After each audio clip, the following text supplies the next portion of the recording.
Yeehaw and good evening, radio fans. Welcome back to another fantastic episode of Davey Mac's Tales from the Satellite.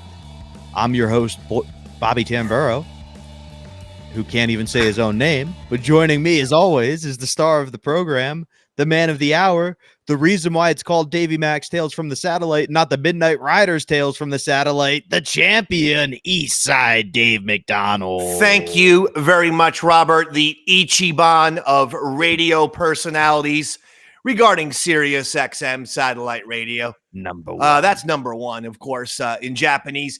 Robert, we have such a huge episode today, and the reason we decided to go in this direction is because, Robert, it's WrestleMania this weekend, dog.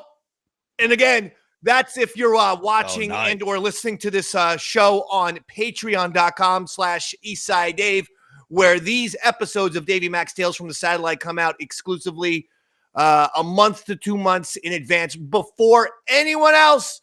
You get them on patreon.com/EastsideDave as well as bonus content like Saturday Mornings with David, where I just give you a couple of minutes of what's going on. Davey Mac's Tales from the Q&A. Early access to Davey Mac's sports program and other shows. So it's well worth it. It's $250 a month, unless you want to support me in the Dogsy tier, which is $5 a month. And that's as big as you get. You can decide not to do it, and that's fine. I've only given you, I have estimated it myself. And since the year 2005, December 2005, when I started at Sirius XM Satellite Radio, I have given you 189,000 hours of amazing, entertaining radio. I have compiled it, yes, 189,000 hours.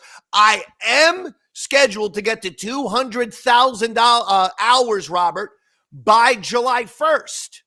So we have a lot of radio and podcasting to do by July 1st, but apparently the statisticians tell me we're going to get to 200,000 hours of entertainment by July 1st. So that's what I'm saying. All the years, you could follow the Dave Man. You could give the Dave Man a couple extra bucks. Couldn't you?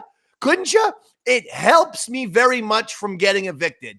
That and the occasional $500,000 or $1,500 payment to didvod at AOL.com, DIDVOD at AOL.com. That also helps me. But anyway, the point of this, Robert, is we have WrestleMania this weekend, Dogsy, and we decided to do one of the biggest, one of the best, one of the greatest Ron and Fez live events of all time. In fact, I'm going to go on the record and say this one for me is the Ichiban of Ron and Fez live events. In my personal opinion, I think this is the greatest Ron and Fez live event of all time. I'm biased because the live event is the Big Ass Bash with East Side Dave taking on the Midnight Rider in a wrestling match. Obviously, I'm biased, but the crowd wasn't biased. The place held like a capacity of 1,200 people. We got 1,200 people, dog. We may have had like 13. Okay, relax. Enzo's here. He thinks I'm upset. Dog. You said dog. That's on. Enzo's here. He thinks I'm upset. Anytime I start going off and I get excited, Sonny's here too. He doesn't know what's going on either. Just relax. They think that something crazy is going on. I like the two personalities of your dog, where Enzo thinks you're upset and is like, "Oh, calm down, buddy. What's wrong?" And Sonny hears and is like, "Who are we fighting? I'm all in." Sonny's ready to go. Sonny's ready to play and fight. Enzo has good concern because he is the like a proper like shepherd type dog. He's one of these like Australian shepherds, and he just wants like all animals and people just to be chill. Like, it's amazing. If you say the F word, I'm going to try not to say the F word on today's episode, because if you just say the F word, sometimes he comes running up to you when you're like, oh, fuck. And it's like, and then he'll be like, are you okay? Or he's like, he knows that word means stress. I think it does say something about the environment he's in, that he's able to hear that word enough to relate it like stress, like a Pavlovian experiment. Well, actually, what I'm saying is now that but during podcasts, I think he's learned, if I'm like speaking into this thing, he's learned that some of the F's don't mean stress. Some of the F's might mean excitement. So he's chilled, but they got to be chilled, because today's episode is not chill. It's action packed. It is going to be a massive episode. And Robert and I have something very special to tell you. Usually, if you're watching these, these are podcasts. You can get them wherever you get podcasts, Spotify. Yeah, a month later, 2 months later down the line, if you just want them on iTunes, Spotify, Amazon Music, etc., they're available there. But we also put the videos on YouTube. Well, for today, rather than going to the Davey Mac Tales from the Satellite graphic, which we usually do for the audio portions, for the radio-only portions, we found the old cell phone videos. Okay, now, this is like, what, 2007 or so, I want to say? I think it's 2007. So the point is, these are like 2007 iPhone 1s or Blackberries. Yeah. Okay? But what I'm saying is, it's pretty damn cool. I mean, it's better than nothing, right? You'd usually be seeing the Davey Mac Tales from the Satellite graphic. You're going to be seeing Anthony Cumia. You're going to be seeing Don Cumia. You're going to be seeing Ron and Fez. You're going to be seeing Fez Watley perform It Makes You Fez. You're going to be seeing wrestling promos from Eastside Dave and the Midnight Rider. You're going to be seeing an introduction of Big A. You're going to be seeing Earl Douglas perform a song. You're going to be seeing pixelated fantasticness. Yes, it's going to be pixelated, but it's, again, this is a podcast, dog. We're just giving you a little special, a little something special if you want to watch it. So that's going to be very, very exciting. I'm very excited. This is a mega episode today. It certainly is. I was laughing because you said a name, at which point Enzo barked out of concern. And I'm curious if every time you say Earl Douglas, if that doesn't, Enzo doesn't go, oh, something's wrong. He hates Earl. He felt it. The dog sense in him he sensed ineptitude when I said Earl Douglas. It was the second I said that, his ears perked up and ineptitude. Where? Who? So we are talking about, of course, the Big Ass Bash, which was in many ways the culmination of the Midnight Rider saga. There was a couple of appearances by each person afterwards, and the Midnight Rider still lives today, but it was the end of arguably the greatest radio bit of all time, and it is fitting that it ended with what you said, and I'm to agree, the greatest live event Ron and Fez put on, with maybe the FezCon, although that wasn't recorded. So, well, that's a Bennington event, is it not? Greatest of all time. You know what? You're right. I'm going to give you the win on this one. I am right. I mean, I am right. Yeah. It's a different show. So I said the best Ron and Fez live event of all time.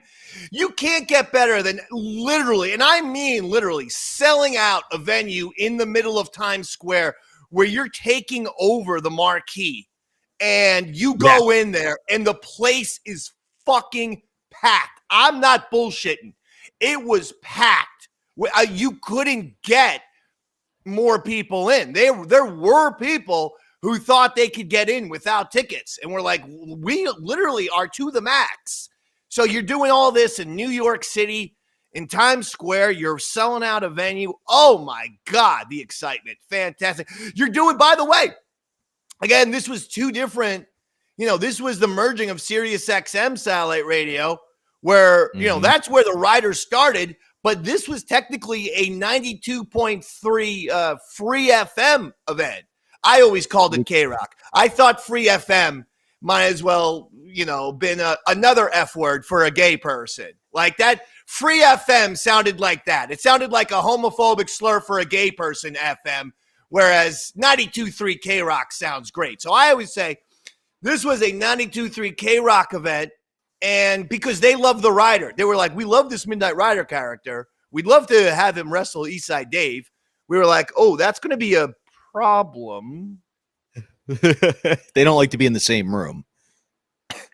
But nevertheless, they were like, but we love him. And Ron's like, we got to do it. That's what they want. So we had both Sirius XM promoting it, and then a gigantic New York City radio station promoting it. Because remember, this is when we were on Sirius XM noon to 3, and then 92.3 from 6 to 9 p.m. So we had two different radio. What? Arguably the greatest days of radio, where you were getting 6 hours of Ron Fez. God damn it. Make it way more meaningful and profound than interrupting me when I'm on a goddamn beautiful rant right now. We had two magnificent radio conglomerates uniting and pushing. And basically, who was the goddamn star of this thing? I'm sorry, but have you ever had a producer who was both on the marquee? Eastside Dave versus the Midnight Rider. Could Earl Douglas never happen? Could that happen with Earl? Could it happen? Did it happen with any Opie and Anthony producer? No, it didn't happen. It did not. With nobody. The only way it never happened. Absolutely not. And before we go too far into it, it is interesting that these two made coming together, and there is a ton of backstory leading up to this that we'll get into at some point, with all the fuck ups Earl went through, with the ticketing issues, that still you were able to pack it out to the capacity is very impressive. There's so many issues and so much stuff that we might Star Wars this thing. We felt I wanted to get to the big ass bash for WrestleMania weekend, but we might go down in the future in a further road.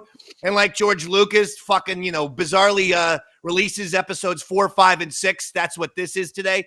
And then goes back and he releases, he does episodes 1, 2, and 3. We might do a prequel in the future about the lead up because of, there was apparently one disaster after another where we can really sit with the audio and break it down. But today it's actually about the event itself.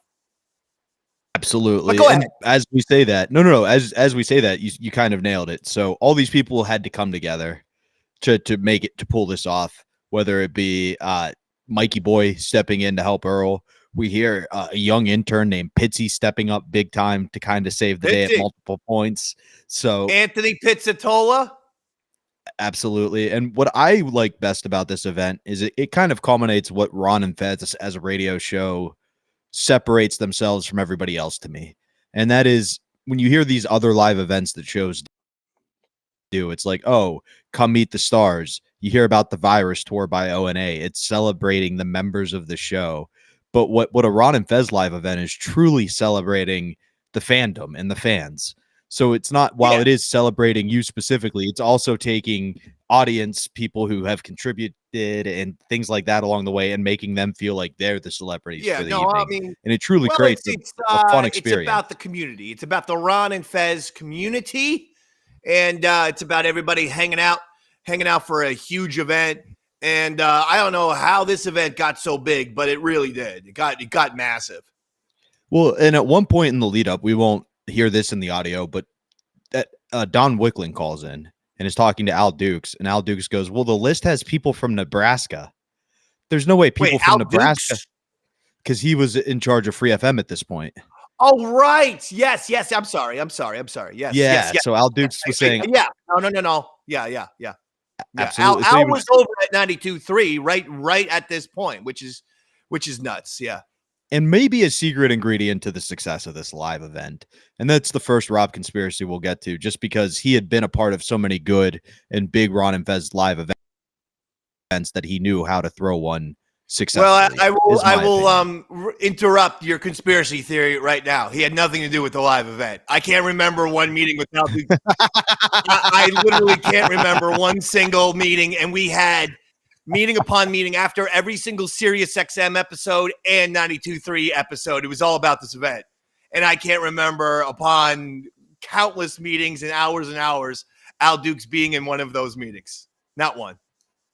Well, maybe it's like one of those beach poems where you see one set of footprints and he was carrying you. I don't know. Yeah, no. It was Ron Fez, myself, Earl Douglas, doing everything we could to put it together. There were other people involved. There was a little bit of Tom Chiasano. Okay. You know, he was a little bit involved. Interesting. And Don Wicklin. Don Wicklin helped. Like, it was, yeah, kind of like the general manager, program director types, but not a lot of help after that. Truth be told, it was a lot of on us, you know? Well, that may make sense partially. It's funny that you say Wicklin helped, because on air, he just takes a beating the entire time for not helping. And I think that may have been a tongue-in-cheek way of thanking him. Is that possible? Because he was in like Puerto Rico for the event. It was probably trying to motivate Don Wicklin to help us more. That maybe this thing was getting away from Earl Douglas. He was fucking it up because apparently there was a huge ticket fuck up. He couldn't distribute the tickets properly. Without giving too much away, like leading up to this event, Earl's life just goes to rock bottom, is what I'm saying. Like, at one point, he confesses his love for Lily, and then she starts dating Than the next day. He's fucking up the bookings. Like, his life is falling apart as this event is coming to fruition. And literally, it opens with the audience booing Earl. Like, they bring him on stage, and they are ready to kill Earl. But before we even get to that, you said it came from FM, Free FM, which name I actually kind of liked when satellite was the big thing, and they were like, hey, we're free. You don't have to pay for us. I kind of thought it was a fun because thing. Yes, it's free because also there's, you know, a lot of commercials and shit. But now that there's a lot of commercials on Sirius XM, I mean, I don't know. I just think that, you know, when you have a fucking iconic name like 92.3 K-Rock, which also, had the success of Howard Stern, and at the time, O&A and Ron Fez were doing well. It's like 92.3 K-Rock sounds so much cooler and stronger to me than 92.3 Free FM. Free FM. I don't know. Free FM.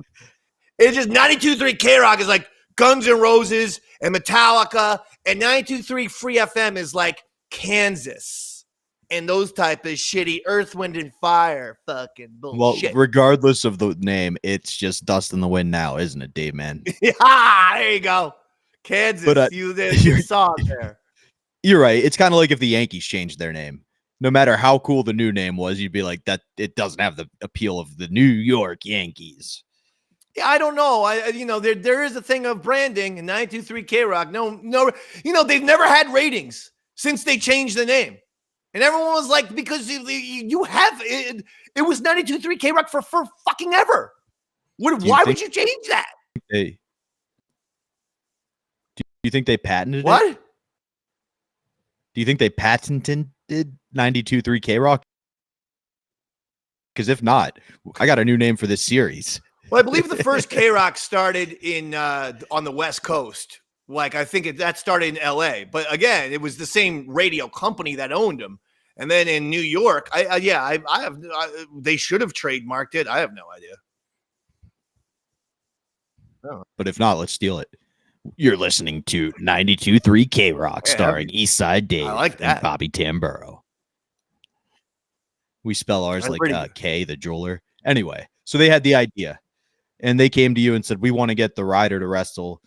At the beginning of the Ryder bit, did you have an ending in mind, or was it just kind of fly by the seat of your pants the whole time? And I don't mean that in a negative way. You're very good at taking the ball and running with it.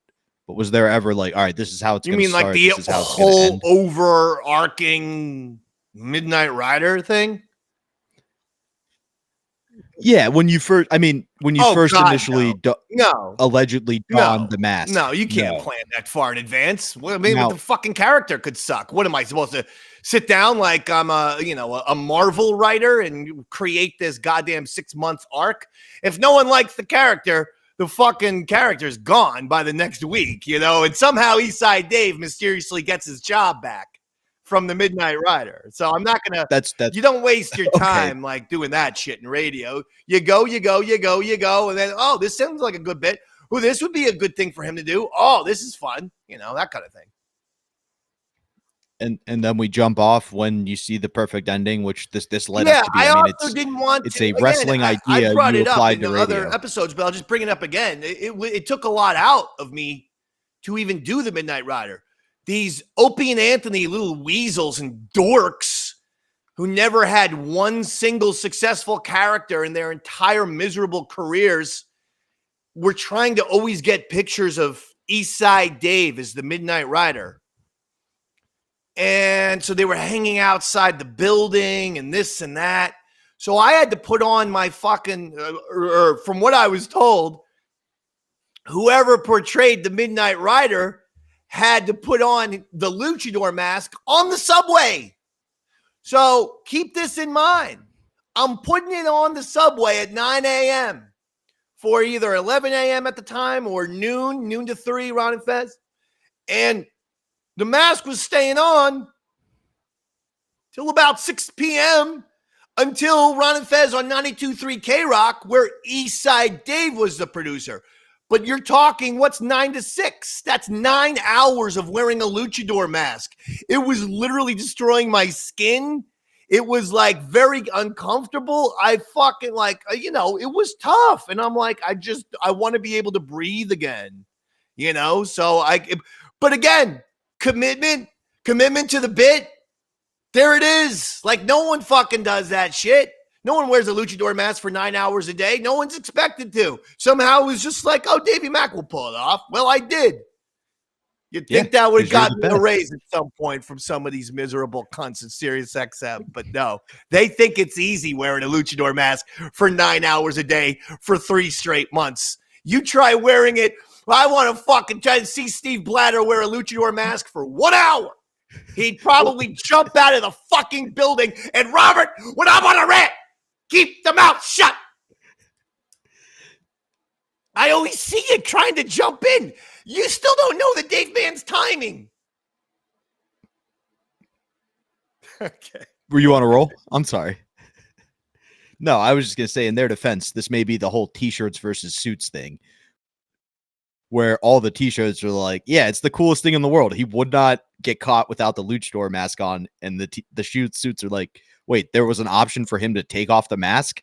Then for me, like, what's that ass doing? Because they just don't get good radio. No, they don't.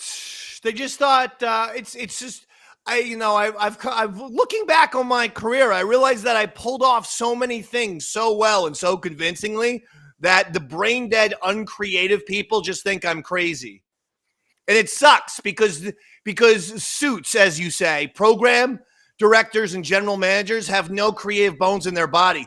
So anyone who's unique, they just think, oh, he's nuts. Meanwhile, people in the business are like, oh, that Eastside Dave, he's a fucking creative motherfucker. He's like a creative guy, talented creative guy. But those aren't the people who write the checks. The fucking boring ass program directors and general managers, the people with no talent, the Carl Crafts of 95.9 The Rat, who is just a boring ass stooge.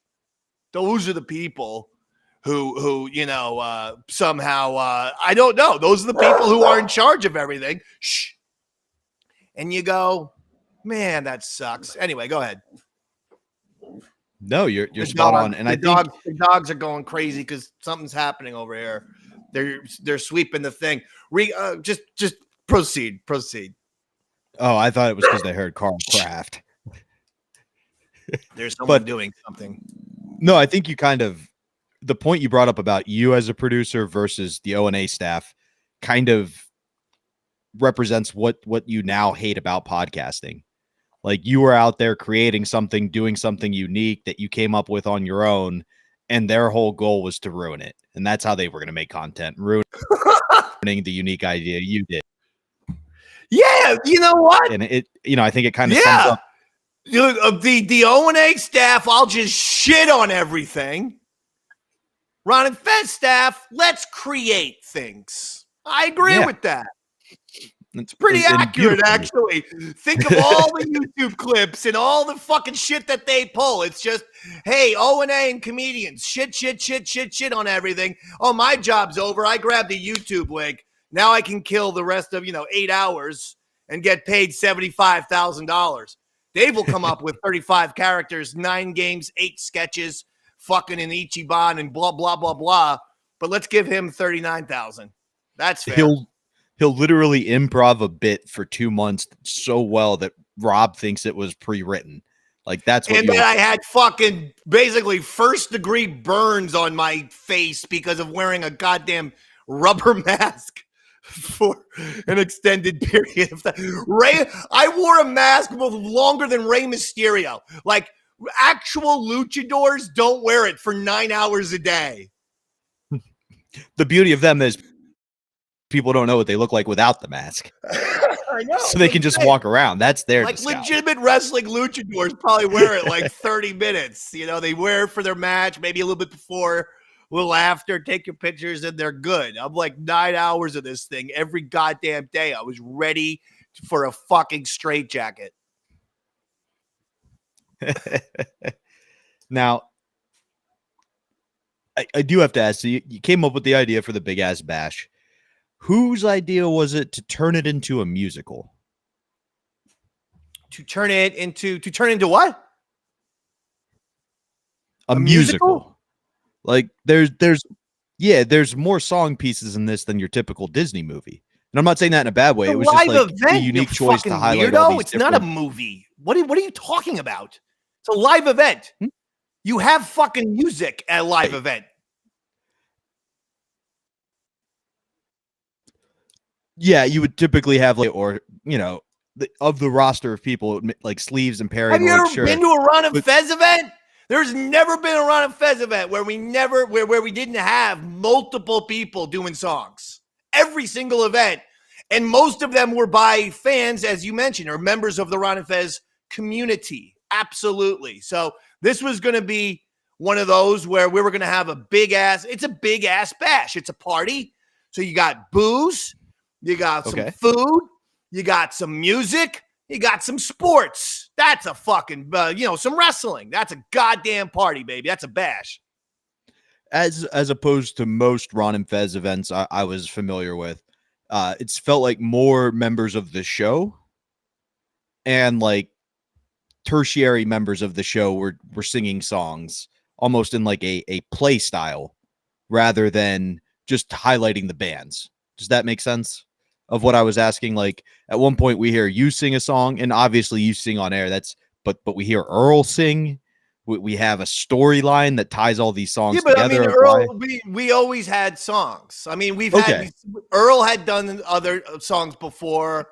We've had other songs. Brother Joe would perform the obviously, Black Earl Brother song. Joe, yeah. I mean, we had not Daniel Curlin Bobo, but the other Bobo, the big guy with the head, with the glasses and the mustache. Took acid at 6. Kind of has like a wavy gravy vibe from like, if you know Woodstock fans, you look up wavy gravy. That's like how the Ron and Fez Bobo. So we always had some people. I just think the idea was simply that this is just going to be a huge, huge party, and everyone likes the songs because with a big crowd like that, people are drinking, people are having fun, everyone's on stage. So you know what? Go out there and perform a little. And it was definitely a hit. It wasn't a critique; it was just a curiosity. Like, I know. I was taking umbrage with your word musical, as if we're doing a movie, as if, fucking Scorsese's directing this shit. I've never heard anyone describe a live event as a musical, you goddamn fucking log-headed inbred. I apologize for trying to give some class to what you guys put hours of meetings into and trying to give it a little more emphasis. That's on me, buddy. Hey, by the way, right. You know what I was asked? I'm I'm sorry. I'm lashing out at you. because we celebrated Easter last weekend. We even did the Easter egg hunt. I finished last. I might retire, Robert. Not one Easter egg hunt championship in my 40 plus years on this fucking planet. They're obviously against me. I might just retire. I might call it up. I might Andrew Luck this thing. Fuck it. I did everything I could. I'm going home. Do you remember when Kobe retired and he had that commercial where he's saying, "I've been hating you instead I've been loving you too long"? I think that's what it's going to be with you. What are they going to do without their villain? But they do Dave? laugh and point. What are they going to do without you? But why I brought that up is then later on, they go, my nieces are talking, okay? I have 2 kids. My brother has 2 kids. My other brother has 2 kids. How weird is that? Yeah, that's right. Not at all. You're Irish. They're having a discussion at the table, and they say redheaded people are inbreds. Knowing full well Uncle David and their cousin Juliana, my daughter, are redheads. So then one of them goes, "Uncle Dave, are you an inbred?" And I said, "Not that I know of." But I said, "You're going to have to ask your grandmother about that." Oh, you set him up. I did. Because then she goes to my grandma, or my mom, but her grandma, Beebe. That's their name. That's the kid's name for my mom, Beanie, Beebe, because they were little and they were trying to say Beanie and they said Beebe. They go, "Beebe, is Uncle Dave inbred?" She's like, "What? What?" I'm performing. Dogs are ready to go nuts after that outburst. So yeah, you're right. I set him up. I fucking set him up. How old are your nieces? They're like 15. Oh, so they do realize they were asking, "Hey, Grandma, did you fuck your brother?" They were fucking with me. I didn't mind. That's the McDonald way. That's what we do. That's why. That's why people can't contain it, because we're all on each other. Every single person. It's just constant trash talk. Not me, Dave. I just have a blast working with you. You're a star. Before we play our first bit of audio, I've got 2 quick questions because we are going straight to the start of the Big Ass Bash. Yes. So as you get there, any pre-show jitters? Yes. You know, you've just been okay. What do we got going on? Tell me what you're thinking. Pre-show jitters were specifically for having to cut 2 promos. I felt pretty comfortable cutting 1 promo, but I'm like, oh shit, I have to cut 2 promos. One as the Midnight Rider, one as East Side Dave, from what I was told. And again, this is all hypothetical if indeed I am the Midnight Rider. I'm going to play it, I might not be. But if I was, and that's a lot. That's because I'm basically, having to be out there. Yeah. And I'd never done a wrestling promo. And also, like I said, the place is sold out in New York City. That's a big deal. So that was a little bit of nerves. But I will say, and you're the finale. When I got out there, I felt fine. I felt absolutely fine once I got out there. The nerves are backstage. But when I get out there, Daddy, red light time. You know me.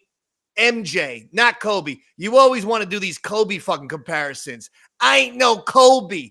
You understand, dog? First of all, my ass ain't never getting in a helicopter. And that's not me talking shit. After what we just saw with the Hudson River, now the fucking propellers can fly off? What about the Davey Mac Jack and ride? Why would you? First of all, can I just do a 2-second aside here? Has no one thought of a better design than a helicopter for now? Like, if you run out of gas, you're fucked. Why can't you, have some sort of design where there's, a hang glide at least? Where, the blades form, each blade has metal or something in it. You press a button, and then the blades all connect with, a canvas. a thick canvas. Shit, this is good. This is like Davey Max Jacket Ride. I could actually do, but each blade has like a canvas. And so if the fucking engine or some shit goes on, you can at least glide down to the water. Or what about a fucking huge parachute for these helicopters? An industrial parachute. What the fuck? The one thing goes wrong in a helicopter, that thing it's like a goddamn cartoon piano falling off a building on the Daffy Duck's head. It's over. So I ain't doing a helicopter. That's why no Kobe analogies for me, please, Robert. Michael Jordan, please, and Michael only. Okay. I guess I'm Kobe then, because I'm trying to be you. Just be careful with those choppers then. And I don't mean your teeth. Yeah. Want to go out. I don't mean those teeth of yours. One last question. I-57 Ignite, sponsor of the show. They footed the bill. What was it? Did you ever take it? Do you have any lying around? Because it sounds pretty fucking awesome. No, I didn't take it. Well, yes, I did. It was I-57 Ignite. I believe it was just another one of those energy things. And I think they had capsules in a little drink form, like 5 hour energy. So I think, yeah, they had like pill form and liquid form. And ultimately, all that stuff is, every single one is the exact same. They just put like as much caffeine as they can humanly put in something. That's all it is. Well, at one point, Ron says it's like taking a good rock of crack and smoking it. And that sounded like a, legal fun. If I was nervous about performing well, I'd take like 6. Yeah, it's energy shit, all that kind of stuff. Okay. And then we did hear that we will hear the I-57 Ignite girls. Any memories of them? No, I mean, they were hired, I think, by I-57 or 92.3 Free FM. So I don't even recall what they looked like. Truth be told, I'm not sure if I ever got to really see them up close and personal, man. And maybe that was for a reason. Maybe they didn't want the rider accosting people. The rider gets out of control sometimes with certain behaviors. And this might be one of those instances where the rider memory might be hazy, but one of the versions of the rider we hear during the match got into it with the girls. But I don't know if that was particularly you, from what I recall. But at this point, I think the best thing we can do is get this big ass bash started and send the audience over to the first bit of audio. Guys, we'll be back in a few. Enjoy. We are live from the Hard Rock Café in Times Square for the Ron and Fez Big Ass Bash. 92.3 Free FM. Over.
at the Hard Rock tonight. Welcome to the Ron Fez Big Ash Bash, brought to you by I-57 Ignite. I-57 Ignite, cool enough to bring us out here tonight. We'll be talking some of the I-57 girls. By the way, this is the first gig that Earl Douglas has ever produced.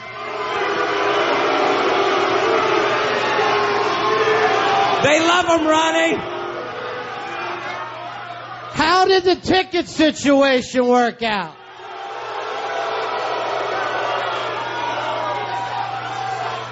All right, could have went a little better. Let's bring him out. You know him, you love him, Black Earl. Here he is.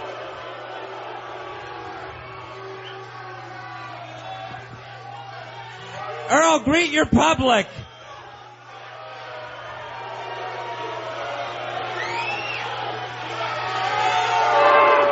There he is, Hello, Earl. everybody.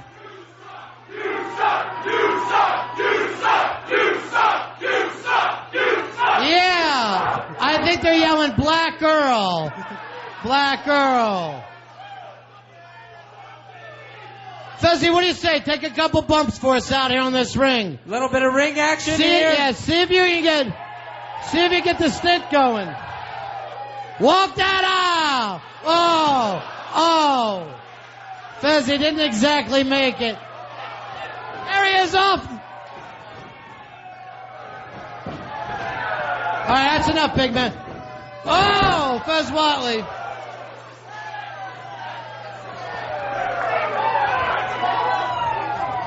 I think I blew a stent out. Yeah, be careful with that. All right, it's the Ron Fez show. Thanks a lot to you guys for coming out tonight. Thanks for standing in the cold.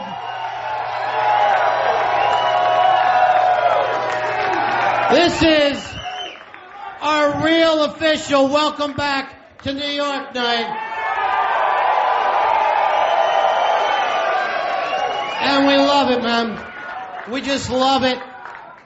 Gonna have a lot of fun tonight. What do we got coming up right off the bat, Fez? Coming up, we got a special presentation here at the Hard Rock Café. We have some rock and roll memorabilia. Rock and roll memorabilia be taking place. And also, in just a few moments, we're going to be talking to the Midnight Rider.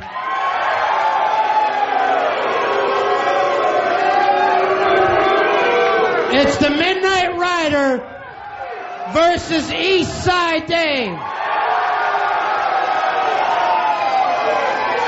How many people are pulling for the Rider? How many people want East Side Dave? How many people want them both to lose?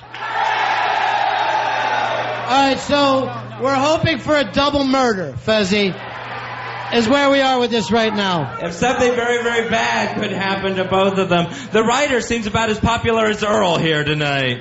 All right, well, how are we starting this thing, Fez? Well, I'll tell you what, is Hard Rock Johnny available? All right, here comes Johnny. Hard Rock Johnny, who kept us welcome here tonight. This is a brand new guitar that the Hard Rock has purchased, and they're telling us it may be the most valuable guitar they've ever had. Come on in, Johnny. Oh, boy. Here you go, Johnny. Get in the ring. Show this baby off. Open them wide. All right, so this guitar has a bit of history with the building. This guitar was a Bob Dylan guitar he used on his last tour before he went electric. This is an acoustic signed to Hard Rock. The Bob Dylan guitar from, was that like 64? No, never. I can't. This is, But what we're perhaps soon this will have a place right up here. actually no. No. We want to give this to the Ron and Fez show. Wow. Nice. Thank you. You guys have always been really good friends to the Hard Rock. Yeah. Helped us when we needed it. So this is officially donated from the Hard Rock to Ron and The Fez. Bob Dylan guitar. Johnny, if you're giving this to us, I really wish you would wash your hands first. You got some chicken skins on there. It's a little What if we barbecue do this? sauce, it'll come off. What if we give this out to a listener tonight, How's that sound? and I would not be surprised if this wasn't perhaps the most valuable giveaway in the history of radio, Fez. This would be fantastic. This guitar was purchased for somewhere between $60,000 and $70,000. Wow. Be very careful with it, Black Earl. All right, so Give that back, Earl. put it up here, Earl. This thing, we'll give it out tonight, and then you guys can try to have it on eBay by 12 o'clock. We'll buy it back from you, don't worry. Some rich old hippie who made a lot of money selling angel dust back in the 70s would love that. Fez, who we got coming up? Coming up, we got Jose from Don Rigo Cigars. All right, come on out, Jose.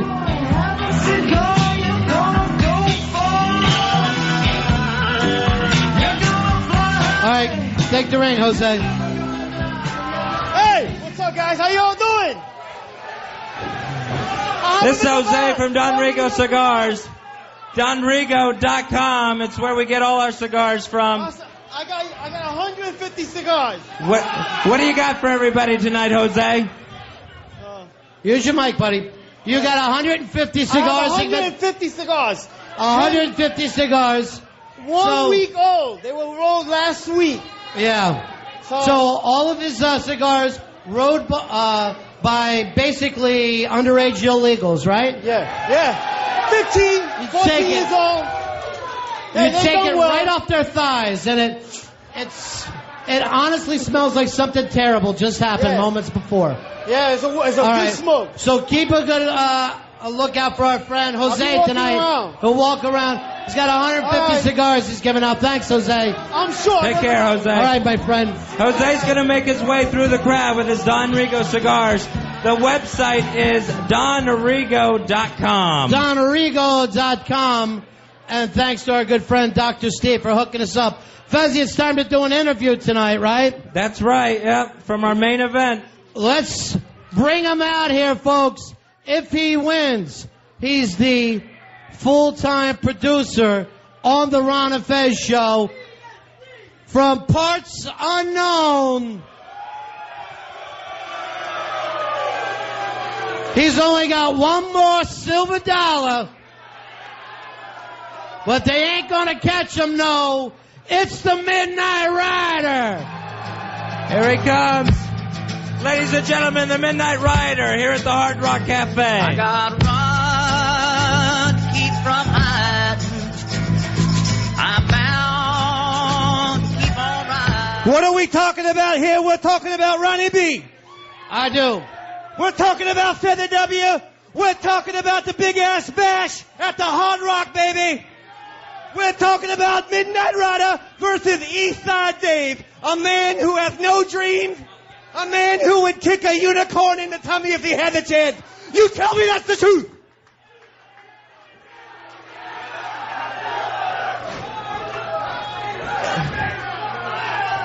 When I pin the Midnight Rider, the earth is gonna quake, the mountains are gonna tumble, the heavens will shake, and the Hard Rock's gonna rumble, Daddy. Come on!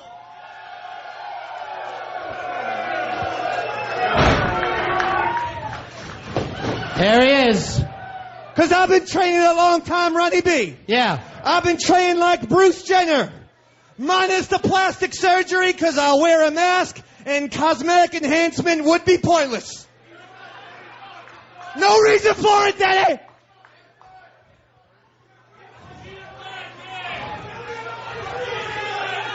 And let me tell you one last thing. Eastside Dave's gonna fall, Daddy, and the Midnight Rider will be victorious. I got one more silver dollar, and I ain't gonna let him catch me, no. I ain't gonna let him catch the Midnight Rider. There he is. And now to further illustrate my point, I'd like to sing to you semi-winos from Chicago. That's what you all are. I'd like to sing you a tune. They're from New York.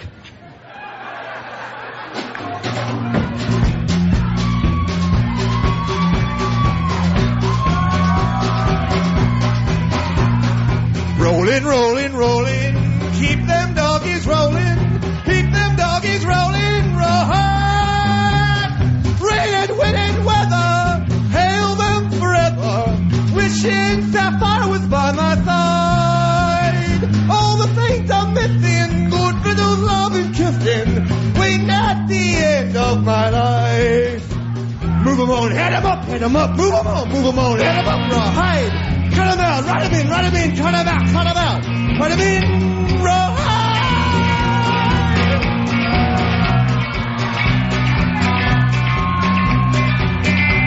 Keep moving, though their gifts are proven. Keep them dogged moving, rawhide. Don't try to understand them. Just rope and throw and brand them. Soon we'll be living side by side. All the things I'm missing, good middles, love and kissing, wait at the end of my life. Move 'em on, head 'em up, move 'em on, head 'em up, rawhide. Cut 'em out, ride 'em in, cut 'em out, ride 'em in, rawhide. Rawhide.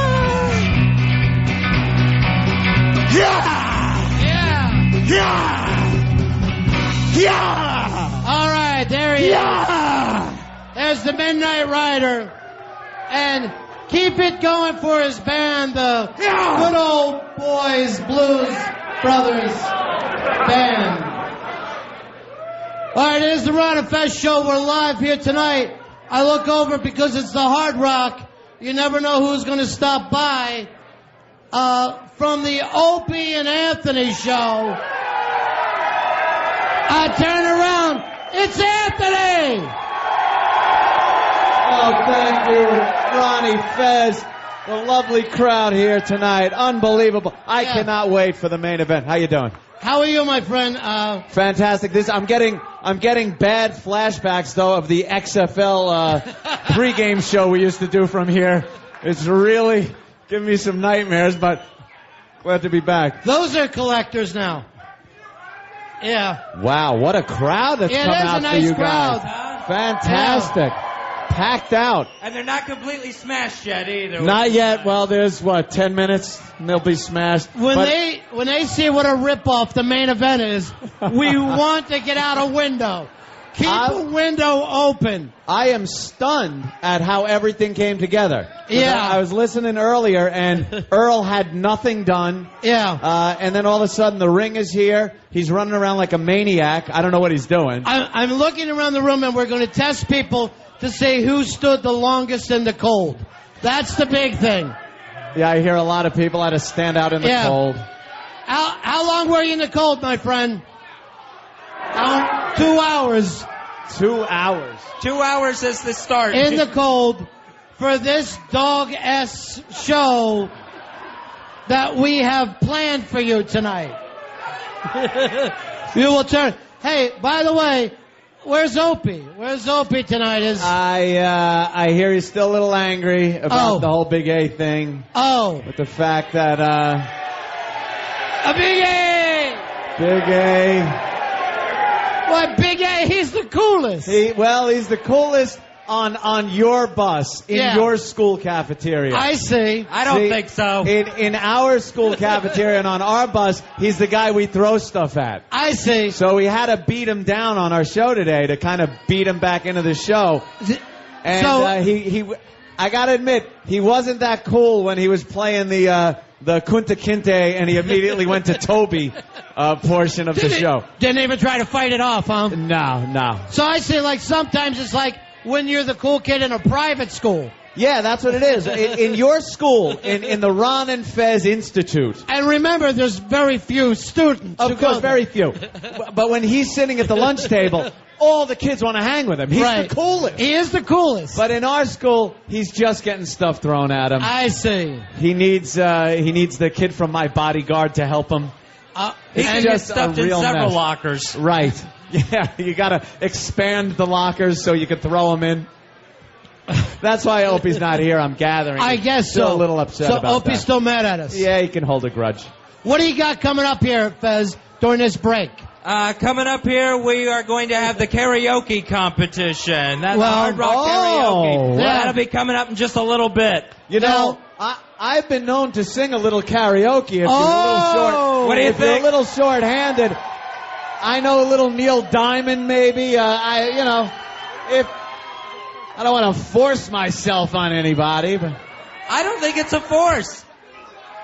I think people would love to see a little Anthony karaoke. Little audience participation. We will get to that. But first, we will, on these screens tonight, be showing the trailer for a brand new film called Gap, ladies and gentlemen. Very exciting. The director of that film is here tonight. Oh, my God. Let's bring him out. Paulo. Your life's a movie. Here comes Paulo. His directorial debut, Gap, the official trailer, will be seen tonight. Paulo, tell people what you think about this, about your film. All right, it's a great film. My life is, I forget, this is the non-cursing show, right? My life is in the crapper, but it's a great film. Enjoy the trailer. All right. Now, here's a chance, too, because Fez and I aren't going to have the opportunity to see everybody tonight. We would love to do something special before we do the trailer. And Fezzy, why don't you explain it? Yeah, since we won't be able to meet each and every person here tonight, Polo, we're going to need your help. What we want you to do is head out into the crowd, and basically, we have something for you to wear. We've got a nice Speedo. All right. That we want you to wear out into the crowd, just that. We've got several Sharpie markers, and what we would like you all to do as Paulo makes his way through the crowd, go ahead and sign your name on Paulo. Sign Paulo. Anywhere you can find a spot, nothing's off limits, forehead, chest, stomach, anything. Because we want a keepsake of the Big Ass Bash tonight. Yeah, there we go. How's that sound, Paul? That sounds a lot like that new Jim Carrey movie. I haven't seen it. I know he's got writing all over his face. Oh, look, he's also wearing a throwback shirt. Oh, yeah, look at that. Take a break here. All right, we got to take a break. Back in a few moments. Hey, is the band coming out? You want to do some music in between? All right, Crankcase is here tonight. Ladies and gentlemen, the official band of RonFez.net. And we'll get that started. Back in a few minutes, the Ron Fez Show. And we are back, despite the internet fighting me with its best abilities. Hey, you look good right now. And don't worry, Robert. This is as much of an audio podcast as anything. And let's be honest, Robert, with all due respect, you look better pixelated. Whereas me, I need a nice, beautiful, clear shot of me, which we have, because, the handsomeness. You know what they chant, Robert? East Side Dave, you're so handsome. Well, we will get to that. That is what I put in my promo. And I got 1,200 people in Times Square chanting East Side Dave, you're so handsome, at the Big Ass Bash. No one can ever take that away from me, to have 1,200 people chant East Side Dave, you're so handsome. That's actually the greatest radio accomplishment of my life. But actually, you're looking very good now. Your pixelation's over, and we're knock on wood, and you should have fucking fixed those settings a half an hour ago when I suggested to you. No, I'm just kidding. We didn't quite hear the audio of your promo yet, but to start the show, the initial work is in place. Earl comes out. We just mentioned in the first part, he fucked up all the tickets. People were waiting outside for hours at a time trying to get in. He didn't do a good job booking the acts for the show. He even spoiled a couple of things on air in the lead up. And he, as everybody knows, pronounced his love for Lily and got rejected. Crowd boos. Was this a known thing in the meetings? Like, did Earl know he was not going to be a fan favorite? He was going to have to turn things around. Maybe he could sense it, though. This apparently, he was having a rough period. This was a rough Earl period for sure. There were a lot of things, a lot of balls being dropped, a lot of things going through the cracks. And, that was pretty rough for him. And then occasionally he would, behind the scenes try to, throw me under the bus by somehow saying, well, Dave needs to help me out with this stuff. It's like, Dave is preparing for a wrestling match Dave is responsible for cutting 2 promos. Dave is also doing other bits. Dave is trying to wrangle in some people to do some songs and whatnot. I mean, Dave is doing quite a bit, actually. You're responsible for the tickets. And let's be honest, throwing a cheap shot or throwing Dave under the bus is a cheap shot because Dave can't respond to it on XM. The one time you had to call in, he did the same thing with my phone. wedding. He said, he goes, when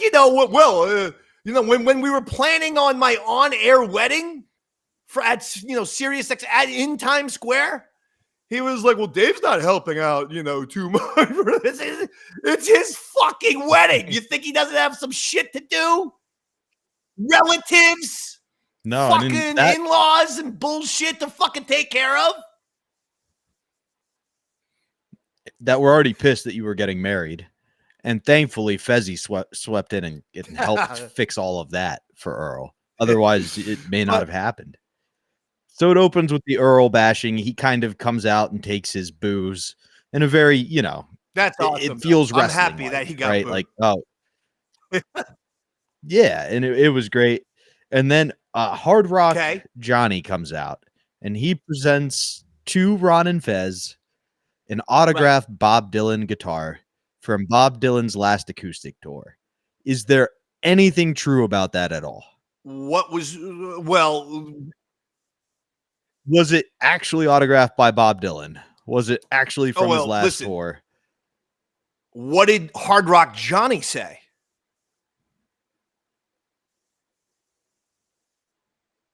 So Hard Rock Johnny presented it. The general manager of Hard Rock Café in Times Square for years and years and years. He's now moved on to Margaritaville in Times Square. But for years and years and years, Hard Rock Johnny, the ultimate in rock and roll memorabilia, the guy who's putting all this shit on the walls in his own restaurant, he hands Ron a $25,000 autographed Bob Dylan guitar. I mean, who am I to dispute that? If that's what Johnny says, that's what Johnny says. I'm not, you're asking me, was it actually? You better ask Hard Rock Johnny that question. You better not ask Dave, man. I'll tell you that much. It feels like if it was actually an authentic guitar, you would have just said yes and not given me that whole talk to Hard Rock Johnny and all of his classifications and everything. And also, maybe sell that shit to the rubes, Dave. It's a wrestling event, and here's the most expensive item the Hard Rock's ever purchased, just here, and it's the type of guitar that would be perfect Ron's a huge Bob Dylan fan. I'm a huge Bob Dylan fan. That's why Johnny was excited to present this guitar and show it off to the entire audience. Again, it was Johnny who presented this. I am not a rock and roll historian. No, nor am I one of these Pawn Stars. I can't look at artifacts and judge whether they're real or not or how much they cost. The rock and roll expert, Hard Rock Johnny, said this is a $25,000 autographed Bob Dylan guitar. That's all I can go by, Robert. That's all I can do. Fair enough. I will say then it's weird how you and Ron, being such big Bob Dylan fans, instantly were like, we'll just give it to the fans. You guys must be the most generous people I've ever heard. Steal items from people like that. If they give us, prizes, we can't just fucking pickpocket them. We have to give them out to the listeners. Right. No, I would agree with that. If Johnny hadn't been like, this is a gift for you guys to keep.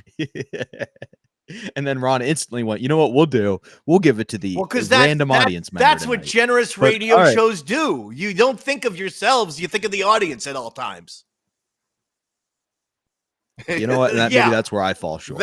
You're fucking pixelated shit. Now you look clear as crystal. We should just go back and record it. No, we're not. I'm not re-recording that whole fucking shit, you bastard.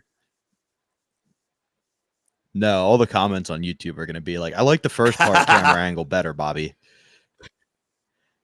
So we have Hard Rock Johnny. Then we have somebody, I don't know if I've ever heard of him before, Jose from Don Rigo. Oh, yeah, Cigars. right. Jose. I remember Jose. Was Big he guy. I think he wore glasses.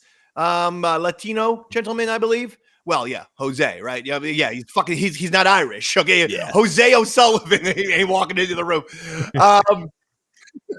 It's the old brown Irish, my grandma. Jose, I always remember worried Jose. about. Nice guy.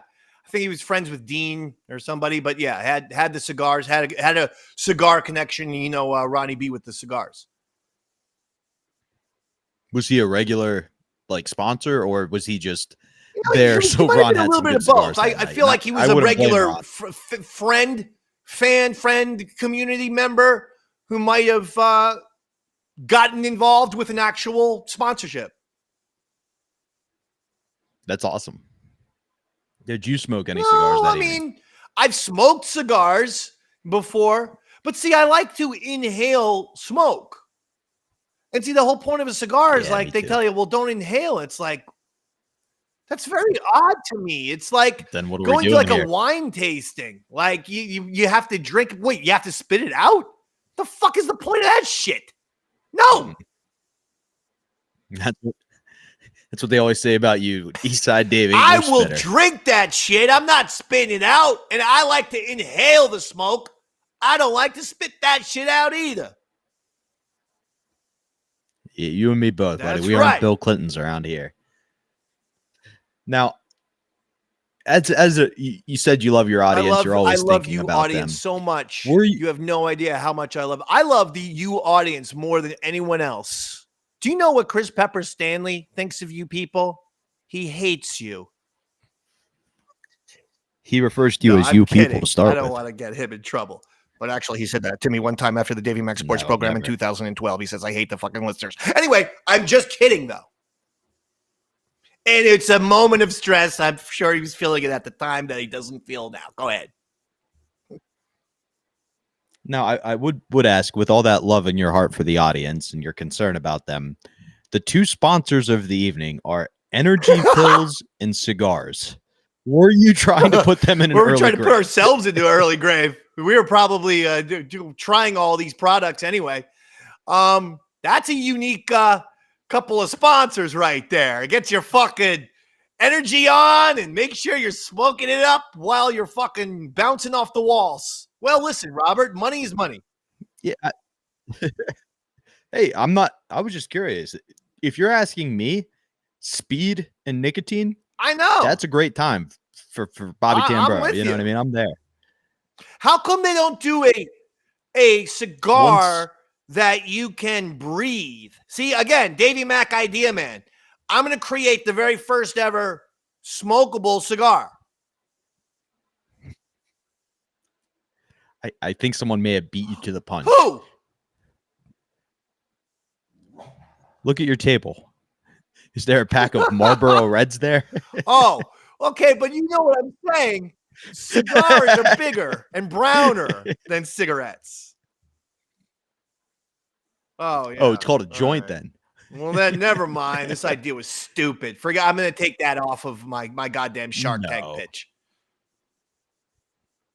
I would stick with the helicopter that turns into a hang glider or has a Davey Max. That's actually a pretty good idea. You're going to have all the blades turn into a hang glider plus a gigantic emergency parachute on top of that. So now we're double gold. Because I realize if the propeller flies off like the one that just happened in Hudson River, well, there goes the hang glide. But we're going to have a mega chute as a backup. From now on, Davey Max jack and safety chopper is going to be seriously one of the great items in New York City. Well, I was going to say, your pitch to Shark Tank, Mr. Wonderful is going to sit there and go, I like the idea of safety, but where are we going to get all these choppers? And you go, well, boy, do I have an idea for you, Mr. Wonderful. Don't you hate the commute? Haven't you ever thought, boy, I'd love to be able to Mr. jack Wonderful and ride. will be on this thing in 1 second. This applies to the rich. No question about it. With all due respect, a lot of you nickel and dimers aren't getting on to Davey Max jack and safety chopper. Okay? Most of you can't afford this. It's going to be $25,000 a ride. Sorry. And I would say that's the deal. But that's a great promo. Not as great as the promo that the Ryder cuts. Before we get into the promos, though, let me ask you this. So you're going into the event, and at the end of this, we do hear kind of a summation from Ron the next day, how it all went. And one of the things was you hear him kind of say, Eastside Dave turned face too soon. Like, was the plan going in for the Ryder to supposed to be the guy? Okay, so that's a good question. Well, that wasn't on me at all. So I'm sure he wasn't mad at me. No, I think he meant the character. Like, the audience turned to love. We were surprised. We had planned on the Midnight Rider being the baby face, and Eastside Dave was the heel. I always tell you, I'm a heel at heart. I know it. Everybody else knows it. So I don't give a fuck if you don't like, oh, he's this, he's that. And don't go fuck yourself. Seriously. You know what? You know what heel? I'm glad heel starts with an H. Because you know what other letter or word starts with an H, Robert? Honesty. Honesty. Kyle. And that's what a heel is. It's just someone who just is fucking very, very honest with people. I absolutely thought that I was going to get booed to Eastside Dave. And we all thought the Ryder's going to get glory because people were loving the Ryder. But what was weird was this was like it was like how the movies, you know, will have like a testing, like an audience testing before the movie gets rolled out mainstream. It's like we thought that the Ryder was over, and he was, but people were actually wanting the Dave Man back on the Ron and Fez show. They wanted Eastside Dave back on the Ron and Fez show, so that's why they turned Eastside Dave into the babyface. So, and we would have not known that, I don't think. Had basically what I'm saying is, to the similarity with the movie testing, we would have not known that if we didn't have this very live event. You know, who knows? The Ryder could have been on the fucking show for another 6 months, is my point. Yeah. Interesting. But the clamoring of the audience, when you're hearing like 1,200 people chanting Eastside Dave, and then Eastside Dave, you're so handsome, it's like, oh shit, we got to bring the Dave Man back. Well, that's so it does. That does answer my question. You can kind of tell that by the same promos. Thing happened because the Ryder to Hulk Hogan and The Rock in WrestleMania 2002. Hulk Hogan was supposed to go in as the bad guy, coming back to the WWE after being away, being an asshole in WCW all those years, and The Rock was supposed to be a good guy. But when Hogan stepped into the ring, all the nostalgic WWE fans turned him into a babyface. They turned Rock into a heel, and so they had to switch. So it had the same thing happen with Eastside Dave and the Midnight Rider. That's the only two examples of that ever happening in the history of wrestling. Hogan, Rock, Dave, Ryder. I'd say all four wrestlers are on the same level. That's probably the Mount Rushmore of wrestling right there, in fact. I wouldn't. I'd say two have given me countless hours of entertainment, and the other two are just steroid up to wannabes. So give me the Ryder and give me Eastside Dave. Big FU to Hogan and Rock from Robbie Tamburo right there. Yeah, F you, Hogan, and F your wife, too. I hear she's up for grabs. That would be a fun end to this show, is if I got murdered by Hulk Hogan. If he just showed up in a roid rage one day, like, what'd you say about my wife? I would love if he killed you live on the air. So you come out, the Ryder cuts a almost face-like promo to start. Like, he's doing the typical lines. The crowd's with him a little bit. He does I'm going to just say you, because I we're pretending you might have been the Ryder for this, but you say one of the lines that I find the funniest, which is, I've been working out like Bruce Jenner, just minus the cosmetic surgery, because I wear a mask and it wouldn't do much for my face. And that just, for some reason, made me laugh so hard that in the middle of the line was, I'm working out like Bruce Jenner, minus the plastic surgery, because I'm wearing a mask and cosmetic enhancement would be pointless. Yes, that was the exact line. And it was great. Like, it's very solid promo. You're talking off the mic when you're looking at your notes. I do have to ask. I can't hear you when you're looking at your notes because you're talking off mic. Oh, okay. My bad. How about now? Now it's good. Well, Mike now. This is like episode Okay. 1 for Bobby Tempura all over again. But go ahead. This is one of the best episodes we've ever done, by the way. It better be. It is. Otherwise, I'll kill myself.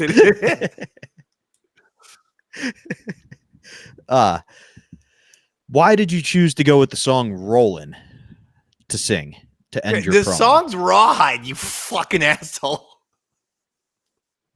Oh, You're so stupid. Sometimes, though, you are so stupid. I'm sorry. I'm saying that in a loving way. But it's a famous fucking song. The theme to Rawhide. Why? Because it's from the Blues Brothers when they played that country western bar. You know me. I love the Blues Brothers. So the country western, Midnight Rider, country western. So Dan Aykroyd's like, they try to play Give Me Some Lovin' in a country western bar. Remember the Blues Brothers and all these people throw bottles at them because like, fuck you, fuck rock and roll. We want to hear. So he goes into Rawhide, which was this old cowboy show.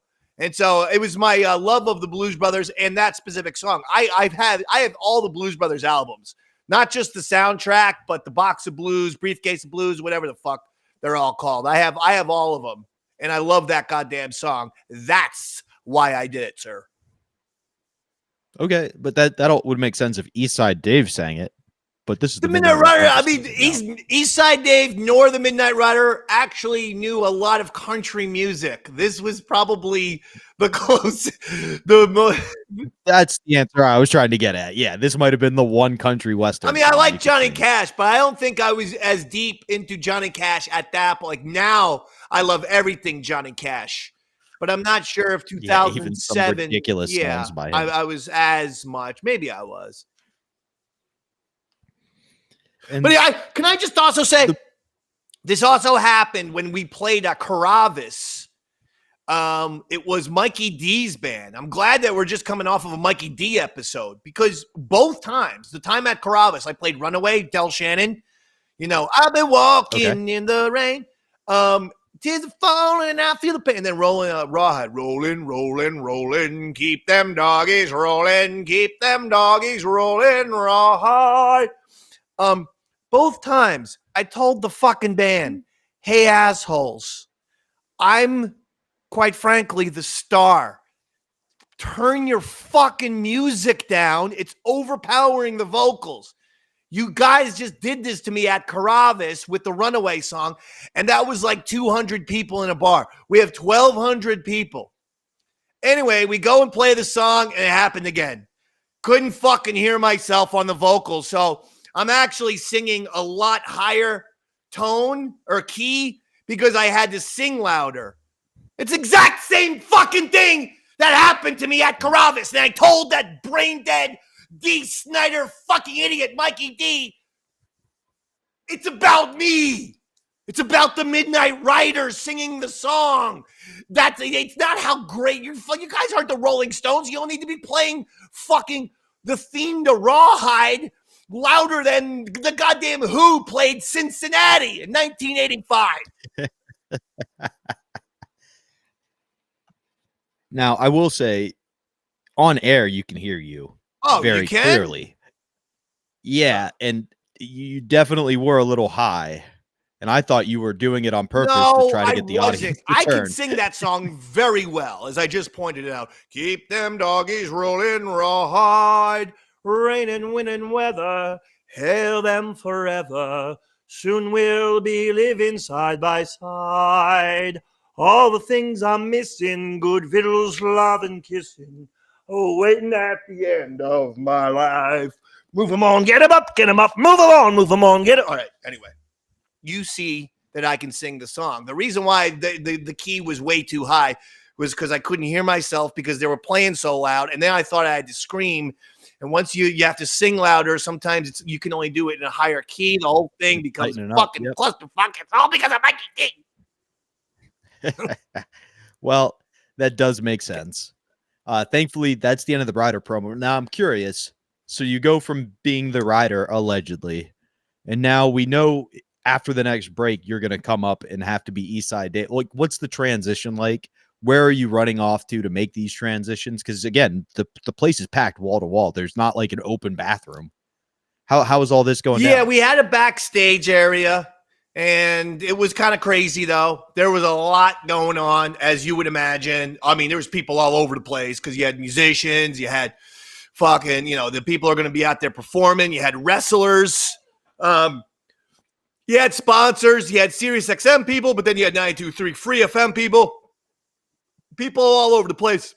So you only had a little bit, but we had a little area backstage we could go and quickly reset. That makes sense. I just, you know what I mean? Like, now you can't be out at halfway as Dave or as the right, you know what I mean? So you kind of got to keep those distinct, especially with all the potential heads trying to expose you. I know. Very, very weak. Very weak. Very, very, very just non-fun. What's the point if you do that? Hey, this great bit that this guy has dedicated his whole dedicated his whole life to, is given his literally his face for 2 to 3 months. Here, Opie and Anthony, here's a picture of Dave putting on the rider mask. Great. Yeah. Like, that's great audio, right? Like, that's funny. And then what are O and A going to say? Oh, apparently we got a photo of Dave as the rider. Yay. Great. So now what happens? This is my point. That's why those fucking guys sucked ass. Seriously. Especially when you would humiliate yourself if they asked for it, like, just because they asked for it. You know what I mean? It's not like they needed to find a way to get you humiliated. You were willing to do whatever they asked. I'm gonna go try to find shots of a whole bunch of boring, overpaid nothings. Oh, there's the Opie and Anthony producer's office. Now, speaking of Opie and Anthony, the next person to join the panel is the big star of that show himself, Anthony Cumia, who mentions being at the Hard Rock Café gives him flashbacks of the XFL pregame shows. Did you ever get to attend an XFL pregame show? Or no, nothing like that? Went to 2 O&A events, I believe, like as just a fan.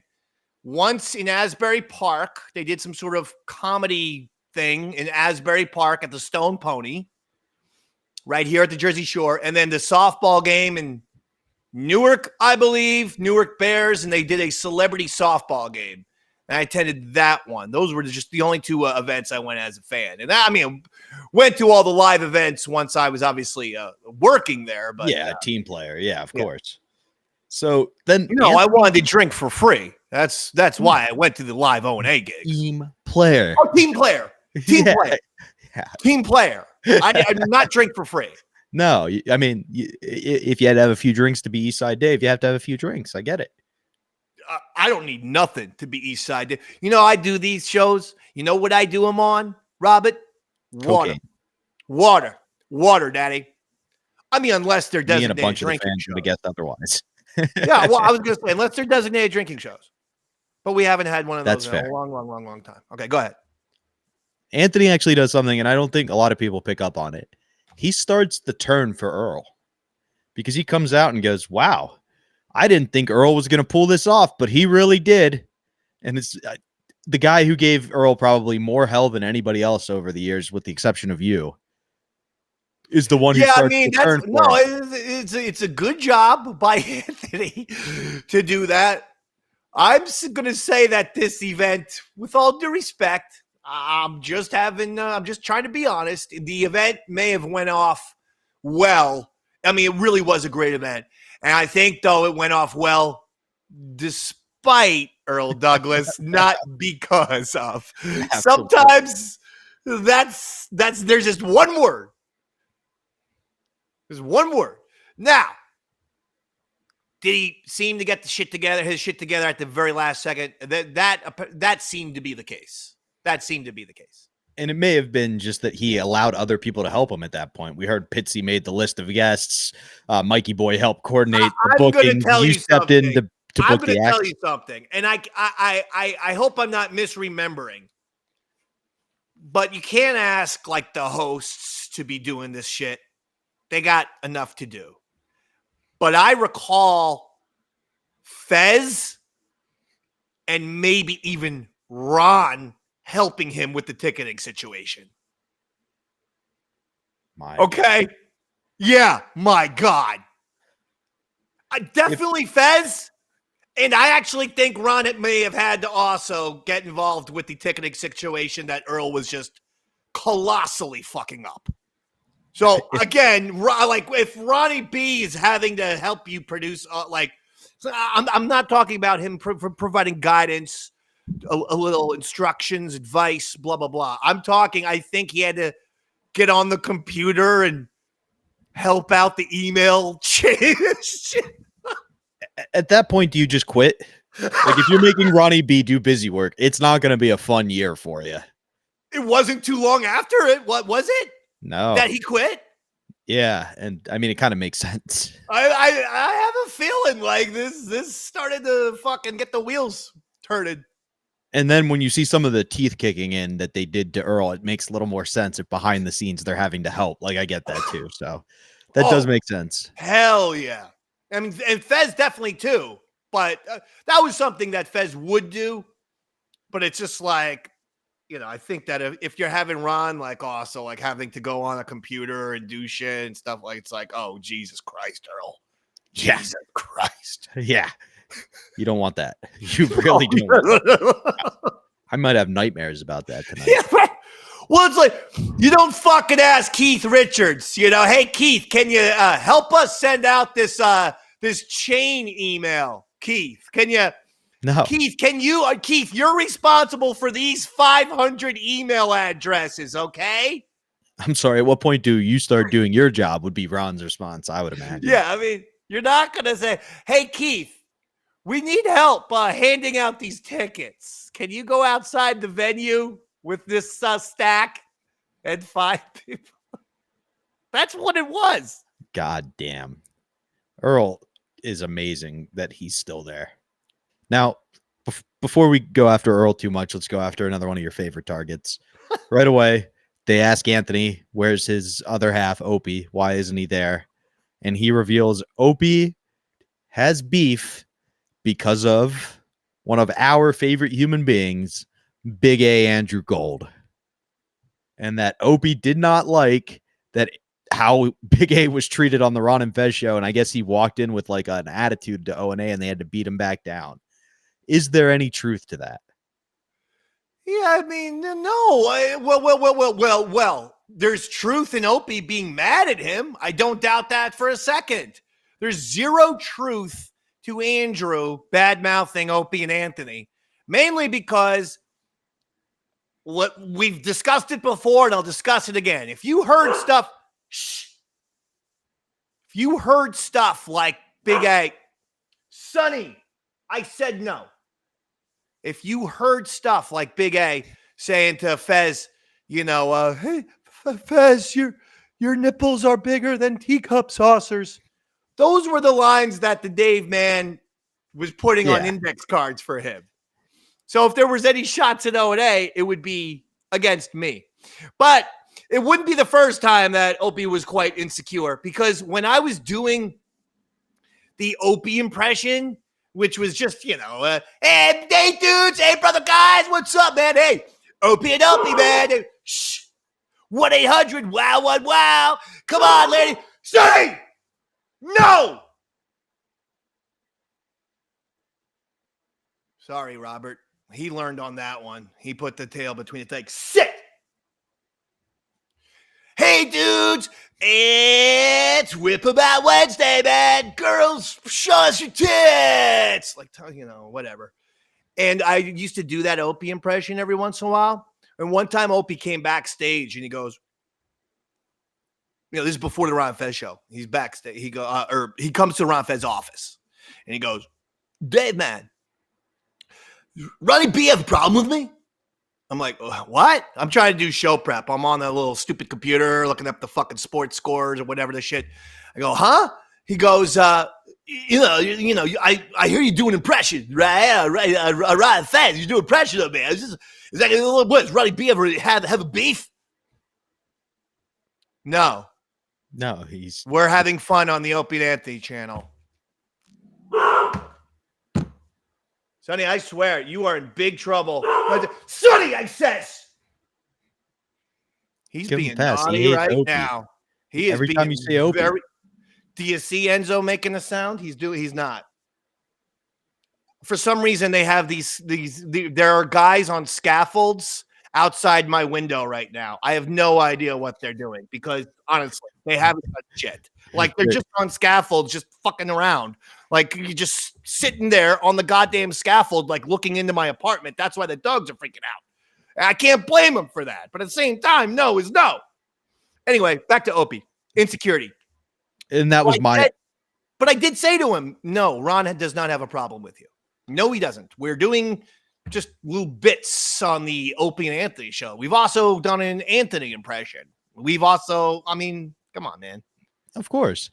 That was actually my theory as to why Opie didn't show up. It's a night where who's going to be the star all evening? Not Opie.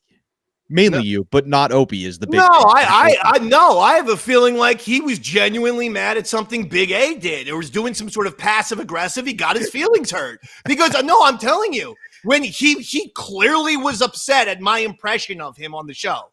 Doing this is running B have a problem with me? And I'm just like, no, he doesn't have a problem with you. Not at all. We're having fun. And Jesus. What a weird coincidence. Arguably the best live event Ron and Fez did and no Opie. Wonder if there's a correlation between Lots of Anthony. Lots of Anthony. Cumia family. But before we take our next break and the first break of the Ron and Fez live Big Ass Bash, one last person comes into play. One of my favorite members of the show. I think one of your favorites as well. Paulo, who is there to debut the Gap. But before they allow him to do that, they give him a Speedo and tell him to go around and let everybody at the party autograph him. Classic Paulo bit. But is this one of those things where you call him ahead of time and go, this is the idea I have? Does he call and go, this is the idea I have? Or does he just show up and Ron and Fez do shit to him? Yeah, he shows up and Ron and Fez do shit to him. Amazing. Yeah. If anything, it was Ron's idea for sure that he just decided to do real quick. And that's hysterical. But Paulo will do it. I mean, Paulo, give him the credit. I always say that. Give him the credit. He did no dragging of the feet. When you go to the hospital because of the hot sauce in this, he calls in to try to have your back. And they go, Paulo, how many times did you go to the hospital? And Paulo goes, I think twice. I can't really remember. And like, he's just down for whatever. They gave him beer enema. You know what I mean? Like, he was just Same number. Me and Paulo went to the hospital twice, 2 times. Yeah, but your career's still going, baby. You got a chance to beat him. And then as they throw it to commercial break, Crankcase gets to play during the live show. And my question is, who was Crankcase? That's Mikey D. And it was Jersey Rich, Mikey D. I don't know who else. Oh, GVAC. Right? GVAC, yeah. I think GVAC was in the man. Oh, man. Rest in peace to GVAC. He was great. I like Jersey Rich, too. So I got no issues with, those members of Crankcase. I had an issue with Mikey D, who just always felt like he, like fucking Angus Young. He just, the goddamn band had to sound so loud. And then the fucking vocalist can never hear his goddamn fucking singing. And as we throw out the break, one final question. It's going to end in this Ron and Fez break. That's how they threw it through Crankcase. But is it or is it not true at one point there was a potential usurping of Mikey D where we almost got to see Eastside Dave as the official drummer for Crankcase? I would have loved that. I would have provided Crankcase way more of a Levon Helm sensibility, which Crankcase could have used rather than Mikey's, let's be honest, very 1980s hair metal, fucking Cinderella type of vibe. Who do you want? Who do you want? You want a guy from fucking Warrant? You want the drummer from Cherry Pie? Or you want the drummer from the band? Who do you want? The band. Yeah. Every day of the week. Yep. And on that note, we're going to let the band play, and we'll be right back after you guys listen to some Ron and Fez. Live from the Hard Rock Café in Times Square, it's the Ron and Fez Big Ass Bash on Free FM.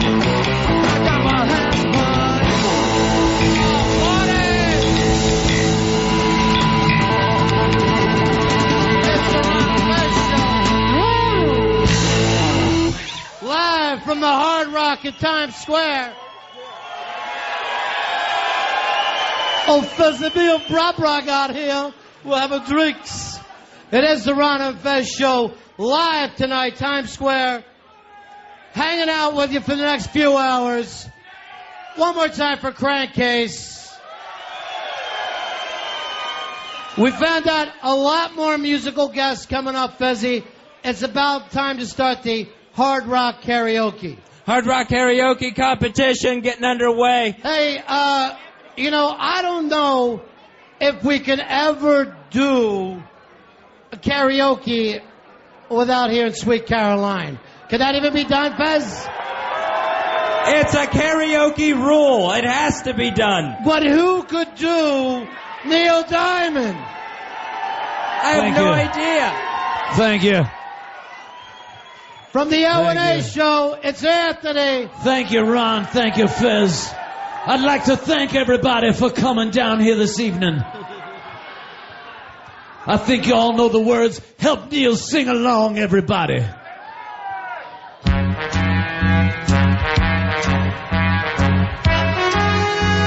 Beautiful ladies can throw panties if they want. I'll rip off Tom Jones, I don't care. Where it began, I can begin to know when, but then I know it's growing strong. Was in the spring, then spring became the summer. Who'd have believed you'd come along? Hands, everybody, touching hands, reaching out, touching me, touching you. Sweet Caroline, good times never seem so good. I've been inclined to believe they never would, but now I look at the night. Thank you, Hard Rock Johnny. And it don't seem so lonely. We fill it up with only two. When you kneel, you have to drink a lot. And when I hurt, burden runs off my shoulders. How can I hurt when holding you? Warm, touching warm, reaching out.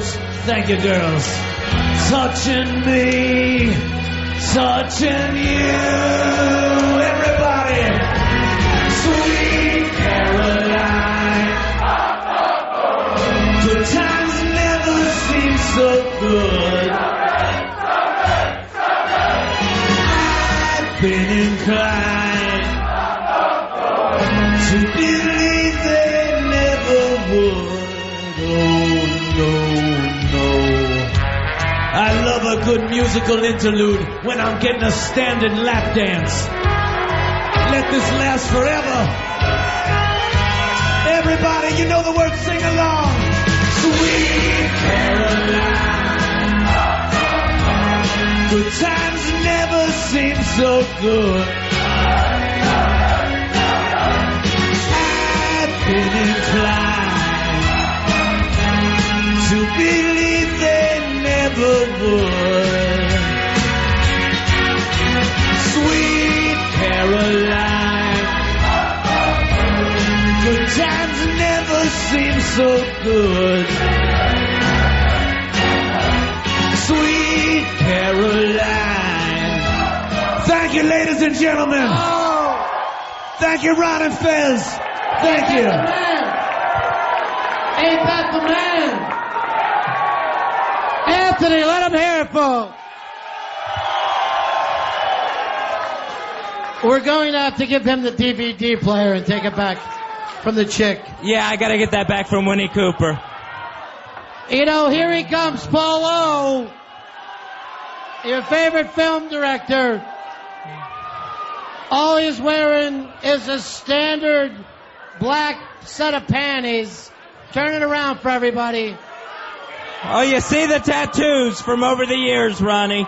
You can tell, turn around, that when you see his Thug Life tattoo, he's not playing games. Then he turns around and it's Tupac and Biggie together forever. And then the bear, I don't know what that is. Oh, the boy bands.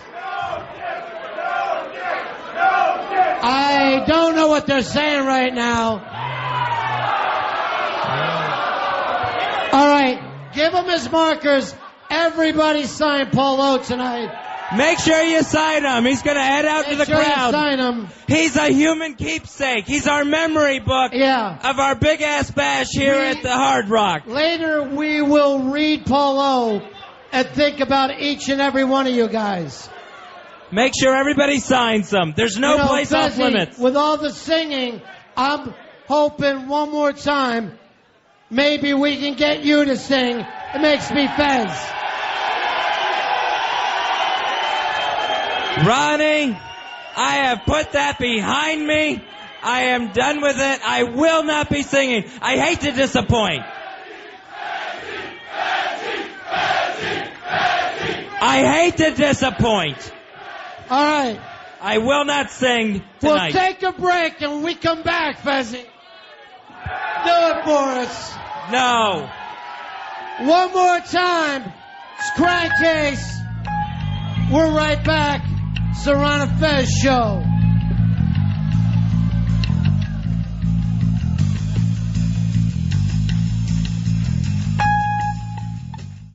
Free FM. We are live from the Hard Rock Café in Times Square for the Ron and Fez Big Ass Bash. 92.3 Free FM. Over. Free FM. We are live from the Hard Rock Café in Times Square for the Ron and Fez Big Ass Bash. 92.3 Free FM. Over.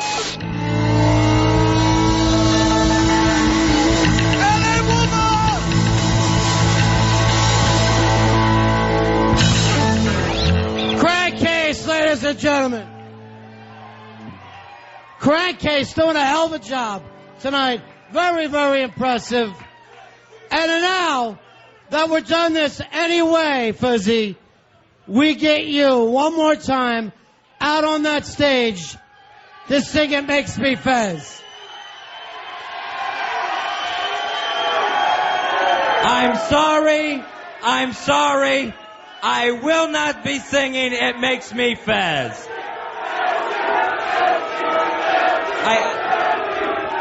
I'm sorry, folks. He just won't do it. It goes against everything I believe in. I don't want to look backwards. I want to look ahead. 21st century. You know, maybe we keep this musical thing going along. A young gentleman that we met a few years ago started sending us songs. Maybe we could get him to come up. Ladies and gentlemen, Paranoid. Paranoid. Paranoid from thecosmiccircus.com. Thecosmiccircus.com. By the way, quick update with Paulo. Come on out, Paul. How you doing, Paulo? The human keepsake. The human keepsake. Just walking by. Go ahead.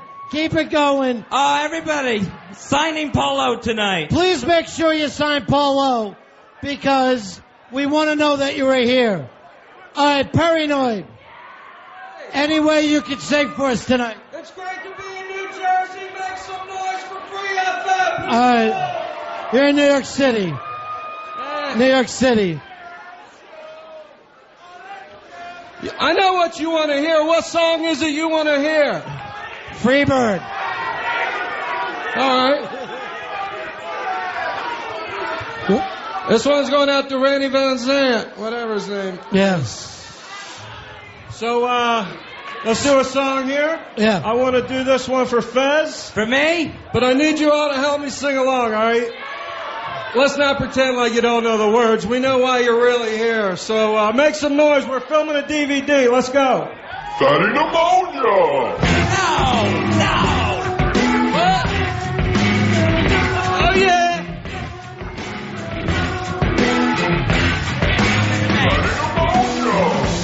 Fatty pneumonia never left the house. All the neighborhood kids used to scream and shout. Look at Fatty staring out the window again. But he never had friends.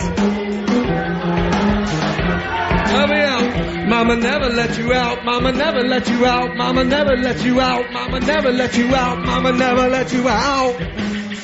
Mama never let you out. Mama never let him out. Mama never let him out. He was always too sick to go out and play. That's sick. One day, Fatty made love to a cupcake. what did he do? One day, Fatty made love to a cupcake. I did not. Yes, he did. That's a lie. There he goes.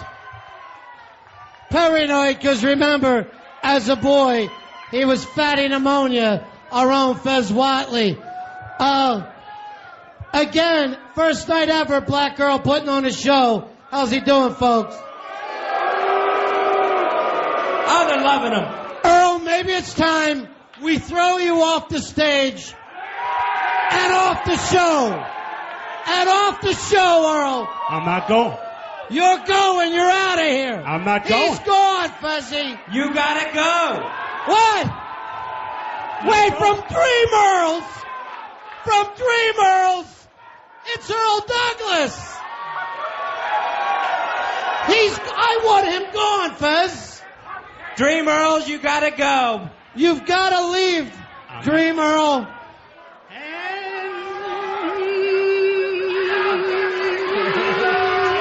I want him gone. And I am telling you, go. I'm not going. Go, Earl, leave. You're the best man I ever known. There's no way I can ever go. No, no, no, no way. No, no, no, no way. I'm living without you. Get out.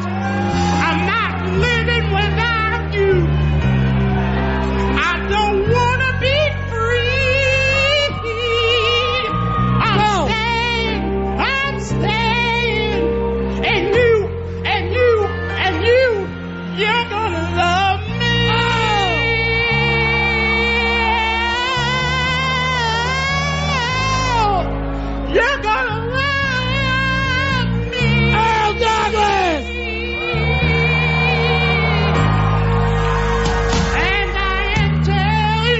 That's enough, Earl. I'm not going. Earl, seriously, that's enough. You're staying. Even through the rough times. Please, I want you to go. There's no way. Come on, let's go. There's no way. We're part of the same place. We're part of the same time. Oh, you lost. We both share the same blood. It's done. Earl Douglas, let him in. And time, we had so much to share. No, no, no, no. Earl, it's over. I'm not waking up tomorrow morning. Take him away. And finding somebody there. Oh, there's no way. No, no, no, no way.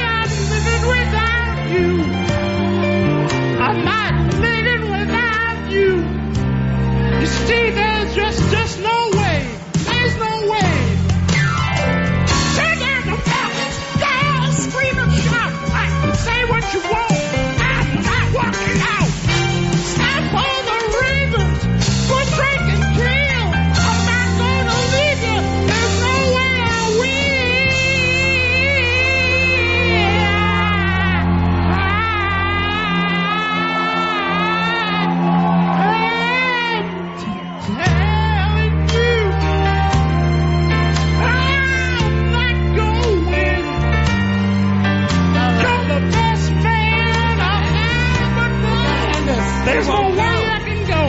Hey, McDonald,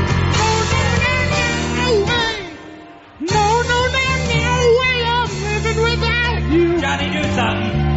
I'm not living without you. Douglas, everybody. Dream Earl. That was seriously weird. Honestly, I had no idea. I swear to God, I had no idea. That was going to be his gimmick. Hopefully he'll pick up that Oscar this Sunday. It's a shoo-in. Next, Fezzy, another interview? Yep, it is time for an interview from our main event tonight, which will be the Midnight Rider versus Eastside Dave. Ladies and gentlemen, from, is it Red Bank, New Jersey? Spring Lake. Spring Lake. Either or. It's a little puss here. Eastside Dave.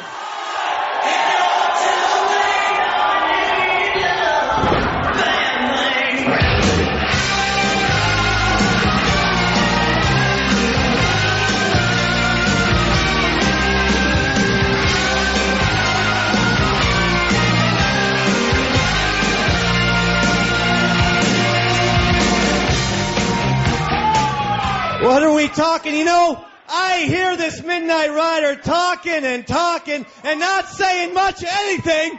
I hear him call that man Ronnie B and that man Fezzy W. You call that Midnight Rider Mr. B and Mr. W. Is that right? I don't mind. That's right. Because that's what a producer does. A producer has respect. That's what he does. A producer is not a guy who wears a mask. You know who wears a mask? I'll show you who wears a mask. The Gimp from Pulp Fiction. That's why. Because he's stupid. Like the Midnight Rider. Not a lot up here. You know who also wears a mask? Let me show you who. Eric Stoltz from the same film, Masked. Well, what? And Eric Stoltz wore a mask because he was UGLY. He didn't have no alibi. He was ugly. You know who wears a mask? Chickens. If you're rooting for the Midnight Rider, there it is. There's your masked hero. Let me just show this to the people in the back.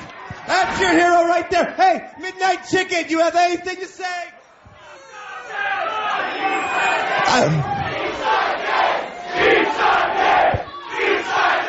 They love him. That's right.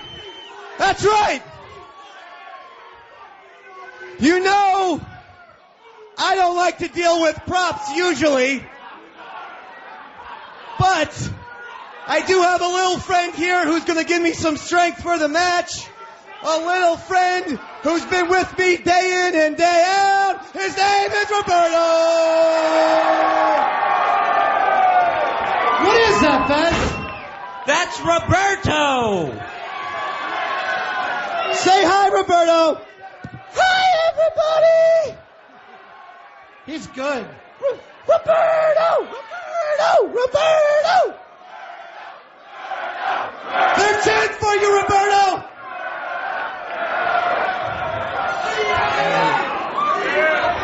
You know, I hear the Midnight Rider say he has one Mo Silvadala. A real producer has upwards of 15 paper dollars every single day. He's throwing cash into the crowd. Oh my God! He's throwing money away. He's insane. There he goes. The $15 man. Eastside Dave. And when I pin you, Midnight Rider, everyone's going to be chanting the following. Don't jump in yet, because I want the chant to be right. Eastside Dave, you're so handsome. Eastside Dave, you're so handsome. Eastside Dave, you're so handsome. Eastside Dave, you're so handsome. Shot through the heart, and you're to blame, Midnight Rider. You give producers a bad name. Oh, now hit my music. Hit my music. in my music. I don't know what he said. There he goes, Eastside Dave. He will be in the main event later on tonight against the Midnight Rider. Fez, we are live right now from the Hard Rock. 57th Street. It's Ron Fez back in New York, hanging out with you tonight. Sam, what do you say, buddy? There's still no video. We got this set up for Fezzy. Fezzy's always wanted to do a guillotine act. We met a young magician, Fez, named Alex, who I believe could be Paul Lowe's older brother. Come on out here, Alex. Alex, come on out. I thought you said young. Yeah. Grab your gimmick right here, and just as why don't you explain? We'll do this one right off the bat. Explain to people how to get this illusion. They have to look at you, or they have to look at this. Okay, well, good-looking crowd we have here tonight. Now, what I'd like you to do is to please stare into the tunnel. Seriously do this. It's the trippiest thing I've ever done. Everyone stare into his pinwheel that he's spinning on stage here. Now, don't look at me. Look at the tunnel. Now, keep looking. Keep staring at the pinwheel. Now, when I count to 10 backwards, you're going to look at my face. 10, 9, 8, 7, 6, 5, 4, 3, 2, 1. Now look at my head. Oh, I dump out again. I keep thinking XM. I can't beat a bar. It didn't work at all. All right, that one sucked. All right, let's try this again. You're going to cut off Fez's head? All right, explain to us how it works. How does this work, Alex the Magician? And let's bring out the I-57 Ignite girls while we're doing this. Yeah. Here come the ladies from I-57 Ignite. Now we're going to test the sharpness of the guillotine. All right. You've got a head of lettuce inside the guillotine.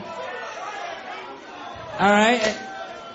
All right, now you just chop the head of lettuce in half. Is that where my head's supposed to go? Yes. Yeah, no We're ready for Fez. Now this has been unpracticed, untested. The I-57 Ignite girls. Come on, Fez. Ronnie, he wants me to stick my head in that thing. You're going to do it, big man.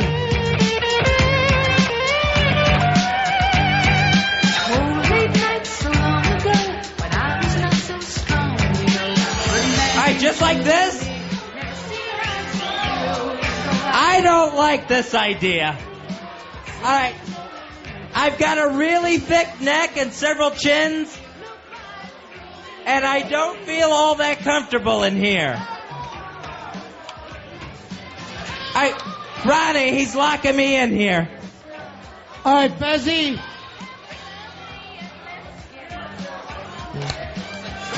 I don't trust this guy, Ron.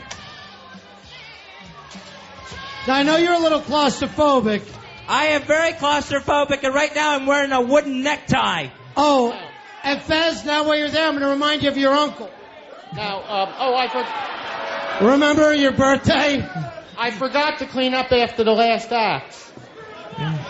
Oh, look at that. Oh, get that out of here. You hack. That's scary.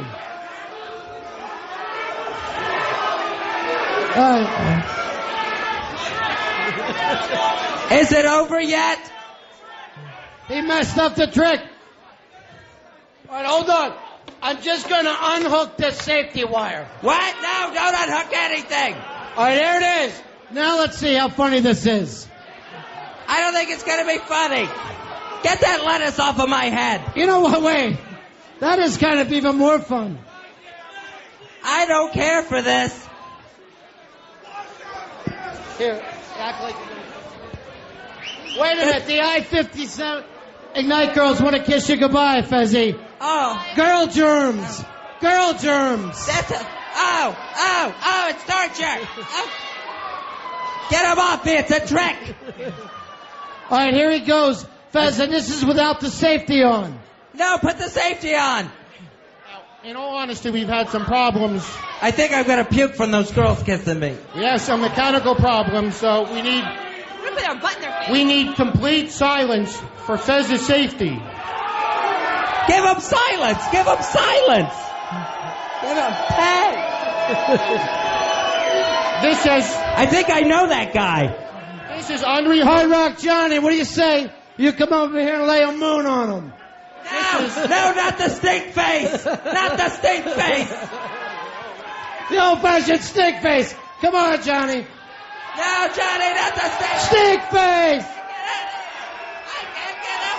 No! No! Oh, my God! Oh! Wait. It smells like tacos and old guitars! I think that's our Johnny. I think these women have to search Fez for weapons. Go ahead, search him. Do not search Yeah, go ahead, search him. I don't know what you mean. Where's Paulo in the room right now? Paulo, come get your look-alike brother. What's he doing? What? These carrots make it more difficult. Yeah, go ahead. Hold on. The I-57 Ignite girls got an idea. Wedgie. I want to give him a wedgie. Right. Okay? Right. No, wedgie! No, wedgie! Ah! Ronnie, my underpants! Ah! All right, Fez, we may have to go to break here. No! You can't leave me like this! All right, go ahead, Paulo. Cut his head off or whatever you're doing. It's Alex, the magician. I swear he looks just like him. We need complete silence. Be quiet! The man needs silence, you animals! The man needs silence! Fez is in danger. Please, we need silence here. And I need... Wait a minute! And I need someone to untuck my boxers. Look at these two, honestly, separate at birth.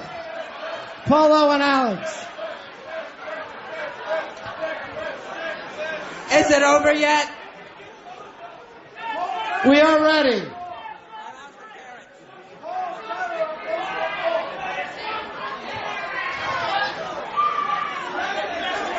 All right, here you go, big man. This is it.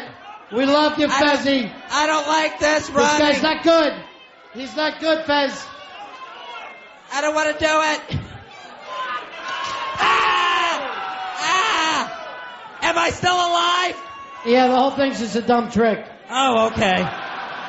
It's really bad. This is a chance to give you stink faces and wedgies. Now we have to see if it jams. Oh.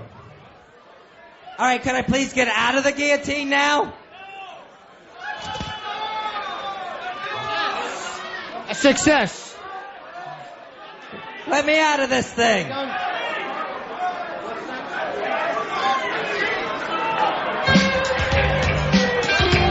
What's going on?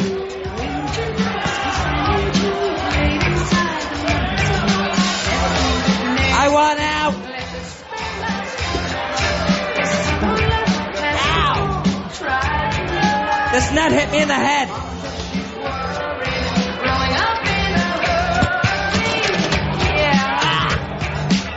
Quit dropping it on my head, you maniac! Come on, Fezzy, we're still in the air, bro. Ron Fez show live tonight from the Hard Rock in Times Square. Fezzy, any way we're going to get you to sing that song tonight? There is no way I'm singing It Makes Me Fez tonight. No way. It's not happening.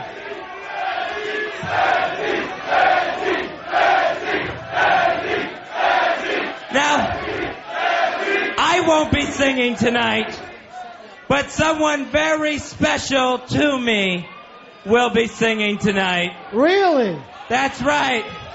Ladies and gentlemen, I want to bring out my lady fair, Miss Dawn Cumia, Anthony's sister. Whoa! I never thought that this was real, Fez. It's totally real. Hi, Dawn. How are you tonight? I'm doing great. I'm doing great, Fez. I'm so happy to be here with you. You know, baby, everyone's looking on what's on Fez Watley's arm tonight.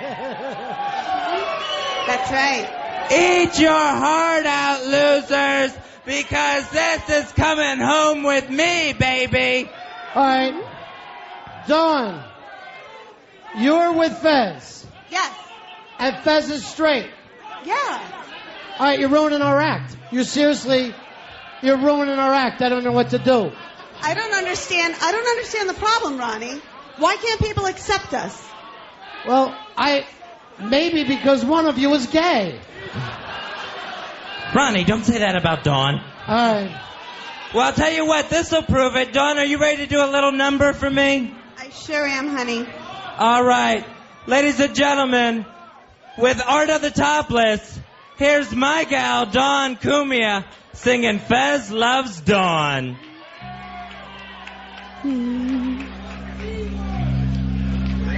Ready? Fez loves Dawn, don't want man-ass anymore. Could it be she's made him go from gay to bi? And did I hear him say on that radio yesterday that he no longer wants to bang a guy? He's 41 and Fez calls her his lady. Earl and Ron say that he's gone crazy, 'cause he talks as if they've both been making plans. But does he know that Dawn has female glands? Dawn. In his younger days, Fez never would have wanted Dawn. A prettier warm on, he'd have asked up for schlong. But there's something new that he might wanna try. And if I sing these lyrics, the station's gonna get by. Ron, please.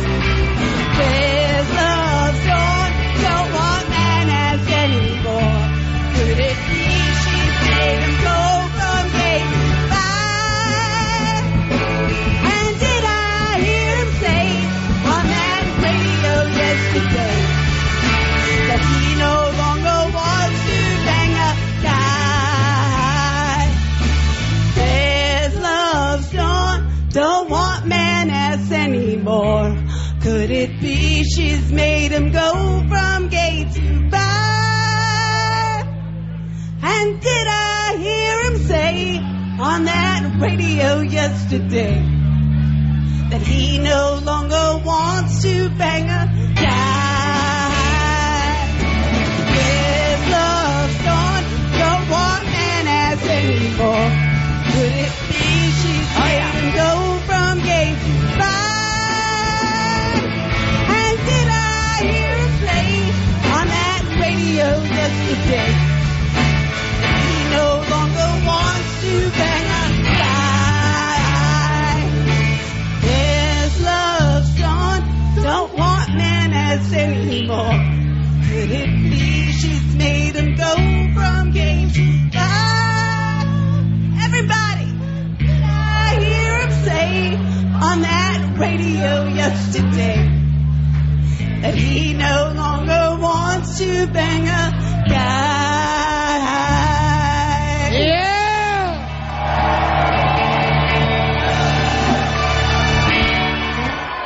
From the musical Cumia family. How much talent in one family. Great job, Dawn. Thanks so much, darling. Thank you, baby. We're off the break. Back in a few moments. It's the Ron Fez Show. We are back. And I hope you can see why at this point I said it was like a musical, Dave. I'm a little frustrated you took such anger with that. No, I'm angry. I'm not angry. I am, well, yes, actually, I'm furious. In fact, I'm furious at your stupidity of the terms, the vernacular. A musical you would use for a movie, a live event, a radio live event. You're calling it a musical is absurd. But you see what there's a plot line to all the songs. They all kind of come together. You know, it starts with Will Fez sing "It Makes Me Fez." Think says you're no. doing too much you're drinking too much Aaron Rodgers juice, and you've got some sort of ayahuasca brain where you're making these bizarre connections to everything and everyone. I just think that it's a whole bunch of friends going out there having a good time, having a party. Okay, well. And we'll start with the first act we hear. Ant as a Neil Diamond. Yes, well, of course. Fun. That's great. Sweet Caroline for every karaoke. I get it. And to be honest, I mean, Anthony, 10 out of 10 performance. Sounds pretty much like Neil Diamond singing it. He does a perfect Sweet Caroline. And everyone likes it, and everyone enjoys the song, and everyone, it's a big time bar song, so it's going to work well every single time. And he does a phenomenal job with it. So that was a home run. We were ready to go on that one. Absolutely. And Anthony's, that's, his bread and butter, like you said. Did you ever get to go and do karaoke at his house? Oh, yes. I went there once with my ex-wife, and then once with Roy, Harder, and Sean O. Which was a better time? Roy Harder and Sean O. Roy Harder and Sean O, I guess, because we got so we went outside and smoked up a nice joint, and it was very potent. I don't know what was in this weed, but it was very potent. And both times it was, Anthony's family's all around, and I just remember being so high. I'm trying to sing the theme to Cheers, and just seeing 15 Italian aunts and uncles just all giving me the evil eye. Get this red-haired Irish person out of here. Because I was laughing a lot. I was like, take it away from the world today. Takes every... Because I'd be looking at Sean O, and he was making some sort of face, and I would start laughing, and they were just like, who are these fucking demented assholes? Get them out of here. So, yes, I participated, Robert.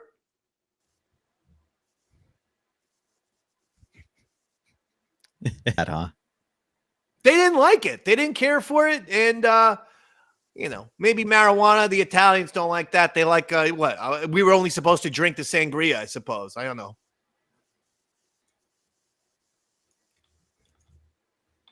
I don't know either.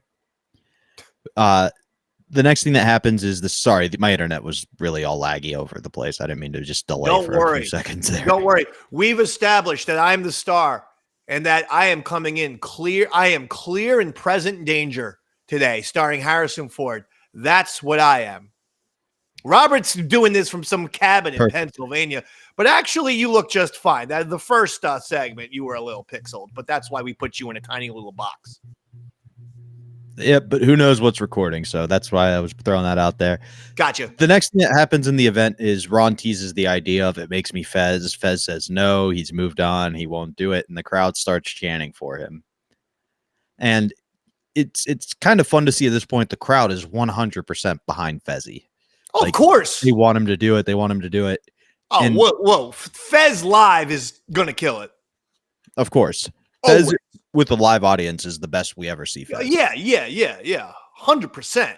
I mean both Ron and Fez, but Fez in person, people would always chant for, do your stuff. They want a Fez tutorial. They want this, they want that. 100%.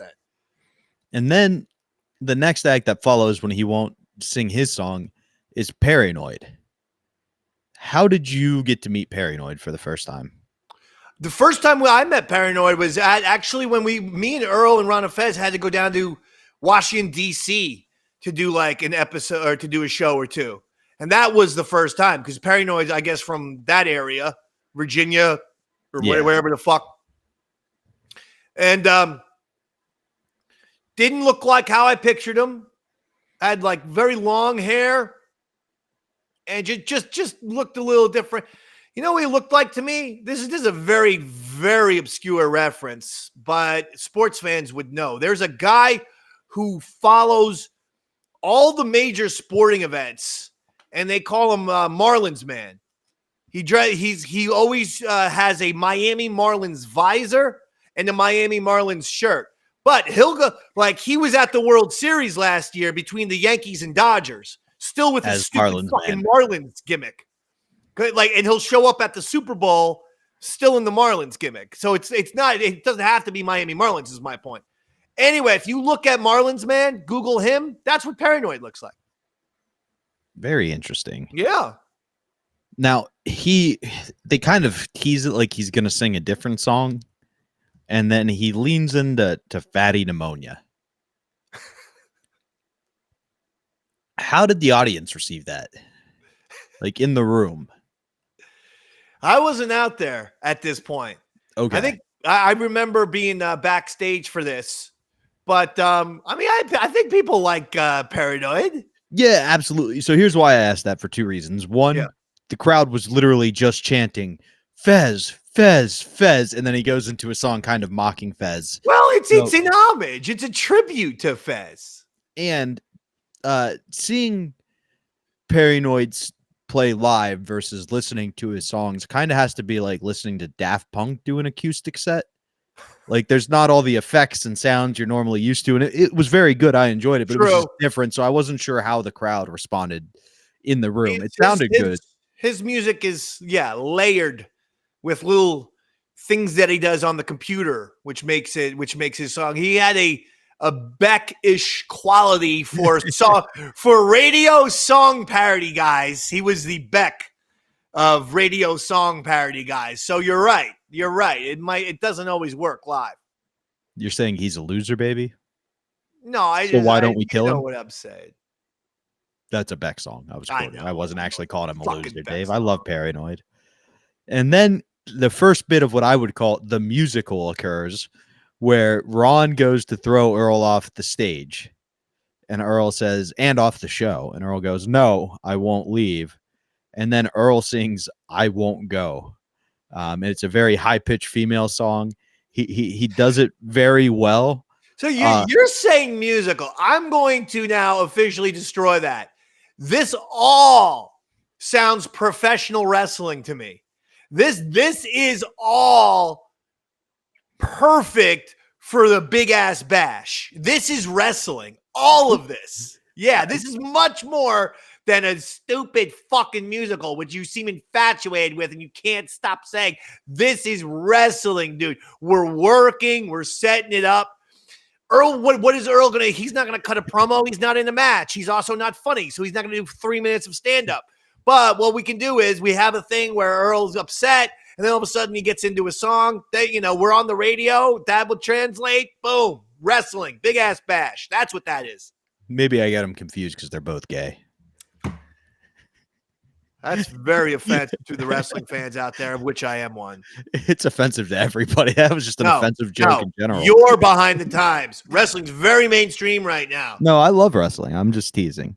Yeah, right. There's nothing straighter than two dudes oiled up, rubbing around on the ground with each other.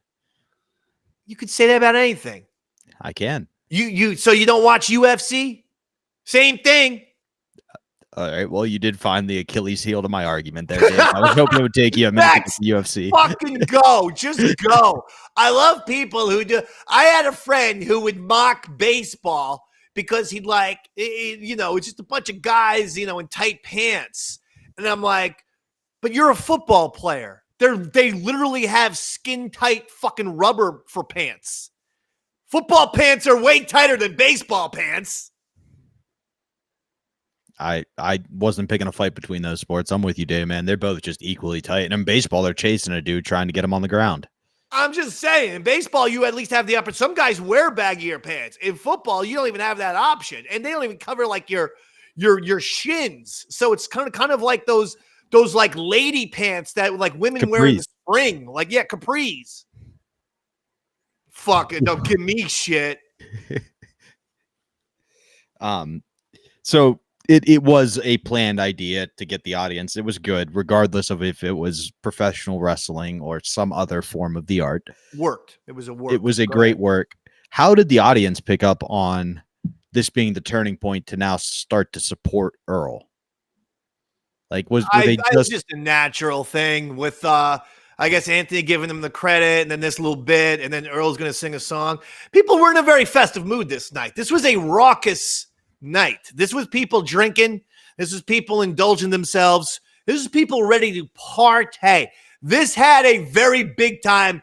People are fucking partying, baby. Partying and partying hard. And I loved it. I loved it. It was an Andrew WK album come to real life. It was fantastic. It sounds like that through the radio. Truly, it does sound like a night where everybody's just excited. You know, whatever they're supposed to do, they're in on. Very much like a wrestling thing. But I mean, that's not just the performers. That was the audio, everyone in attendance as well. And you can hear the crowd's reaction through the radio. And speaking of wrestling, the next thing that comes up is you then cut your promo. Eastside Dave cuts his promo. Now, you said you didn't realize how quickly the audience was going to support you as Eastside Dave and want you back on the show. In between, when the rider came out and you could kind of feel that from the crowd and going to the back, did anything change in the promo you wrote? Oh, no. Okay. Promo's locked in. And I still wasn't sure, though, if they, I mean, with the rider, you know, whatever. I mean, they gave the Midnight Rider a pretty decent reception. I still wasn't sure what they were going to do with me. I was still somewhat assuming at the very least mixed response, which I'm all for. I kind of like the polarizing response, as the people say. And when Ron's introducing you, you could tell he's kind of setting up as the polarizing thing because he goes from Red Bank, New Jersey, and we all know what Red Bank's notorious for. The orange ball of failure. The flame out of one of Ron and Fez's producers. And it's just almost like a subconscious putting that in your mind, because then right away Fez corrects him and goes, no, it's some lake, Spring Lake, New Jersey. And then Ron goes, Spring Lake, New Jersey. That's the town. Ron points out that's a lot pussier than Red Bank. And it's just kind of clearly he's setting you up to be the heel a little bit, which is great. Your song choice, which you call for multiple times throughout the evening, You Give Love a Bad Name. Why? Bon Jovi, Jersey. That was you could just turn it into producers. That wasn't me. I'll be honest. I didn't think it was. That was given to me by either Ronnie B or Fez, because Jersey. So I was like, I'll go with it. I mean, I didn't have. They always say, Robert, if you don't have an alternate plan, then shut your mouth. That's a lesson for you. Now, I have an alternate plan. What if I don't shut my mouth? I didn't mind. I mean, it's like, what is, in real life, I'd be more of like a Bruce fan, but what kind of fucking Bruce song are you going to come out to? Fucking Jungle Land, like with a little piano, like, tick, tick, tick, tick, tick, that's not good wrestling entrance music. I hate to say it, Bon Jovi actually kind of fits some of his music actually fits wrestling a little more. So we went with the Jersey connection and the big fucking power shit. All right. Yeah, you got an issue with that? Nobody's ever walked out to Born to Run. Hey, by the way, real quick, there's a scandal going on in New Jersey right now. Speaking of Red Bank, Bon Jovi is actually a saint. He's opened up a highly successful soup kitchen where anyone can walk in who's down on their luck, whatever, get a really good meal, and they've even upgraded it to the point where you can even take stuff out, get free food. And it's been a massive success. That Soul Kitchen, I think, is what he calls it. And it's there's one in Red Bank, New Jersey. So I give Bon Jovi a ton of credit. He wants to open up a second one. And Red Bank is in Monmouth County. He wants to open up a second one in Toms River, humongous, rich, but huge town in Ocean County, the neighboring county. They're saying no. He's a why? it'll attract homeless people and people we don't want in Tom's River. Do you know how? And Tom's River is a big fucking town.